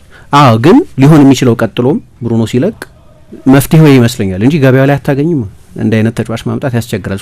ቀጣዩ መፍትሄ የሚሆነው ሞር ቡድን ሞር ኮሌክቲቭ ወደ መሆን እንጂ አንድ ተጫዋች ትከሻ ላይ ወደማይንጠለጠል ቡድኑን ማሸጋገር። ምክንያቱም ወደድም ጠላድም ማንቸስተር ዩናይትድ ያን ተጫዋች ትከሻ ላይ ነው ለረጅም ጊዜ የነበረው የቡድኑን በተለይ ክሬቲቪቲ በተመለከተ። ግን ደግሞ ብዙ ኢንታንጅብልስም አሉት። እኔ በቀደም ሳነሳ እንደነበረው የማንቸስተር ዩናይትድ ደጋፊ ብሆን እንደኔ ግምት ከነ ንጭንጩ ከነ የተሟላ አይደለም ይሆናል። ቮላታይል ነው ባህሪው እንደምታየው። በቀደም ጨዋታው ካለቀ በኋላ ሶሻል ሚዲያ በጣም ሰርኩሌት የሚያደርግ አንድ ቪዲዮ እያየን ነበር ከካሰሚሮ ጋር በኋላ ጠጋ ብሎ ጋር ቴም ሲያነጋግረው እንደዚህ እናይ ነበር። ያ እኔ ዊል ቱ ዊን ነው ነው የማሸነፍ ጥማት ያለው ነው እና በጣም ኢሪቴትድ ሆኖ ነበር እዛ ጨዋታ ላይ ከነ ቮላታይል ከነ መሆኑ ጋር በኢሞሽናል ከነ መሆኑ ጭምር ቡድኔ በዚህ ተጫዋች ሪፕሬዘንት ስለተደረገ በጣም ደስ ይለኛል። ምለው አይነት ተጫዋች ነበር የሚሆነው ለኔ እኔ ለምደግፈው የማንቸስተር ዩናይትድ ደጋፊ በሆነ ለማንም ለምደግፈው ቡድን ቢጫወት ምክንያቱም ደጋፊ ኬር የሚያደርግ ተጫዋች ይወዳል ጥሩ ተጫወተ አልተጫወተ ብሩኖን ሳይ ኬር ያደርጋል ማንቸስተር ዩናይትድ ብዙ ተጫዋች ኬር ያደርጋል ያለኝ አስተያየት ነው እሱ ነው እንዲያውም እሱን ሲናገር ስለ ተጫዋቾቹ እንደዛ ሲል የአይነት ስሜት ስላለው ይመስለኛል ብዙ ኬር የሚያደርግ ተጫዋች በዙሪያው ያያይ እሱ አንድ እርግጠኛ መሆኑ ነገር ግድ ይለዋል እና ይሄ ኢንታንጂብል ነው እንደ ሜዳ ውስጥ በስታት በምን ይሄ ሜዠረብል በሆኑ በሚለኩ ነገሮች ምናስቀምጠው ብቻ አይመስለኝም እና በመልበሻ ክፍል በልምምድ ሜዳ በጨዋታ ሜዳ በሁሉም ቦታ ሰው ምሳሌ የሚያደርገው አይነት መሪ ይመስለኛል ለማንቸስተር ዩናይትድ አካዳሚ ተጫዋቾችም ቢሆን በጣም ጥሩ ምሳሌ የሚሆን መሪ ይመስለኛል በዚህ ብዙ ሲደነቅም ስለምንሰማ ብዙ እንደሚደነቅ ስለማውቅ እና ይሄ ቮላታይሊቲ ደግሞ ሮይኪን ኮ የማንቸስተር ዩናይትድ አንበል ነበር ሮይኪን ምናልባት በዛ ዘመን መጫወቱ ሊሆን ይችላል እንጂ አሁን 10 ምናምን ቀይ ነው አይደል 50 ምናምን ቀይ ነበር የሚያው በዚህ ዘመን ሮይኪን በሚጫወትበት ስልት ግን ቶለሬት ታደርጊያለሽ ግድ ስለሚለው ነው ሮይኪን እንላለን ጭራሽ እና ሮይኪን ሌጀንድ ነበር ምንም ጥያቄ የለውም የሌጀንድ ስታተሱ ላይ ዲቤት የለኝም ግን ብሩኖም ልክ እንደዚህ አይነት ነው ሂ ኬርስ እና ደጋፊዎች ደግሞ ሲጫወት ግድ ለሚለው አንዳንዴ በምን ይናደዳሉ ደጋፊዎች ለምሳሌ አንድ ቡድን ተሸነፈ ማንቸስተር ዩናይትድ ተሸነፈ እንበል እና የአንደኛው የማንቸስተር ዩናይትድ ተጫዋች ከባላጋራ ቡድን ተጫዋች ጋር እየተሳሳቀ መለያ እየተቀያየረ ሲወጣ ይበግናሉ አይደል ኬር አያርግም እንዴ ይላሉ ኖ ብሩኖ ኬርስ ሂ ሪሊ ኬርስ እና እሱ ደግሞ ቀላል ነገር አይመስለኝም እና እንደ ከሆነ ጊዜም በኋላ ሳስታውሰው በህይወት ቆይተን ሳስታውሰው ለኔ ነው ቢያንስ ለኔ ከማንቸስተር ዩናይትድ ሌጀንዶች መካከል አንዱ ነው ቻምፒየንስ ሊግ ኖረ አልኖረ ፕሪሚየር ሊግ ኖረ አልኖረ ከወል ስኬት ነጥዬ ነው ማየው የታይሚንግ ጉዳይ ነው አሁን ለማንቸስተር ዩናይትድ የተጫወተበት ጊዜ ጉዳይ ነው እንጂ ለምርጦቹ የአሌክስ ፈርጉሰን ቡድኖች መጫወት የሚያስችል በሐሳቤ ላይ ያሉ በአሌክስ ፈርጉሰን ዘመን የተጫወቱት ሚድፊልደሮች እና ደግሞ እንደ ታይፕም የዛ ዘመን የፕሪሚየር ሊግ ተጫዋች ታይፕ ነው አሁን የኮንትሮል እና የቁጥጥር ኦብሰሽን ምናምን ካለበት ዘመን ይልቅ የዛኛው ዘመን ታይፕ ተጫዋች ነው በእኔ አረዳድ ስለዚህ ለነዛ ምርጦቹ የአሌክስ ፈርጉሰን ቡድኖች ሁሉ ለመጫወት የሚያስችል ቴክኒካዊ ችሎታ ያለው ቅድም አንቺ እንዳነሳሽው የማንቸስተር ዩናይትድን ምርጥ ቲም ሰዎች ያየኋቸው ምርጥ ተጫዋቾች ሲሉ ስለ ሜዳሊያው እያሰቡ ብቻ አይመስለኝም እነዛን ተጫዋቾች የሚያካትቷቸው ስለ ኢንዲቪጁዋል ኳሊቲያቸው ብቻ እያነሱ ነው እዛው የሚያካትቷቸው አይደለም የቴስት ጉዳይ አለ ምናምን ግን ለሱ ስል የፎርሜሽን ለውጥ ምናምን ሁሉ ላደርግ ይችላል 4-4-2 ነው ለዩናይትድን ሳስብ የሚመጣል ኢንፎርሜሽን ግን ሜቢ 4-3-3 ወይም 4-5-1 ወይ የሆነ ነገር ብሩኖ መካተት አለበት የሚል ክርክር ካለ አይ ቲንክ በአብዛኛው ክርክር መስማማ ይመስለኛል ስለማቃቸው እነዛን አማካዮች ጥሩ አማካዮች ነበሩ ግን ብዙዎቹ በርቀት ከብሩኖ የተሻሉ አልነበሩ እና የተሻሉም ከሆኑ እና ዩኒክ ተጫዋች ነው እና እንዲህ አይነት ተጫዋች ሲሆን ማንም ተጫዋች ስላልሆነ ነው እሱ አስተያየት ሲሰጥ አስተያየት መሰጠቱ ሳይሆን አስተያየት የሰጠው ሰው ማንነት የበለጠ ጉዳዩን ድረስ የሚያደርገው እንቀጥላለን አድማጮቻችን ከኛ ጋር አብራችሁ እንድትቆዩ ነው የምንጋብዛችሁ እንዴት ነህ ጓደኛዬ ምን ነው የደካከመ ትመስላለህ ሰላም አይደለህም እንዴ ምን እባክህ ዛሬ ግብር ለመክፈል ገቢዎች ሄጄ ስንት ሰዓት ተሰልፌ ተራ ሳይደርሰኝ ለነገ ተብሎ ይሄው ተመልሼ መጣሁ ይሄማ ቀላል ነው መፍትሄው እኮ ተገኝቷል ምን አይነት መፍትሄ ይሄውልህ ብርሃን ባንክ ብርሃን ኢታክስ የተሰኘ አገልግሎት ጀምሯል ይህ አገልግሎት ከገቢዎች ሚኒስቴር ጋር በመተባበር የሚሰጥ አገልግሎት ስለሆነ የግብርህን የገቢዎች ሰነድ ቁጥር በመያዝ ከዚያ የብርሃን ባንክ ደንበኛ ከሆንክ ከፈለክ በሞባይል ባንክ አገልግሎት አሊያም በብርሃን ኢንተርኔት ባንክ አገልግሎት ግብርህን መክፈል ትችላለህ የባንኩ ደንበኛ ካልሆንክ ደግሞ ወደ ቀረበ የብርሃን ባንክ ቅርንጫፍ ሄደህ ግብርን መክፈል ነው ዋው ይሄማ ትልቅ የመስራች ነው ቀኔን ነው ያበራው አዎ በብርሃን ባንክ ኢታክስ የግብር ክፍያ አገልግሎት ከረጃጅም ሰልፍ ድነው በፈለጉት ሰዓት በማንኛውም ቦታ ሆነው ግብሮን መክፈል ይችላሉ ብርሃን ኢታክስ ፈጣን የግብር መክፈያ አማራጭ ብርሃን ባንክ እንደ ስማችን ብርሃን ነው ስራችን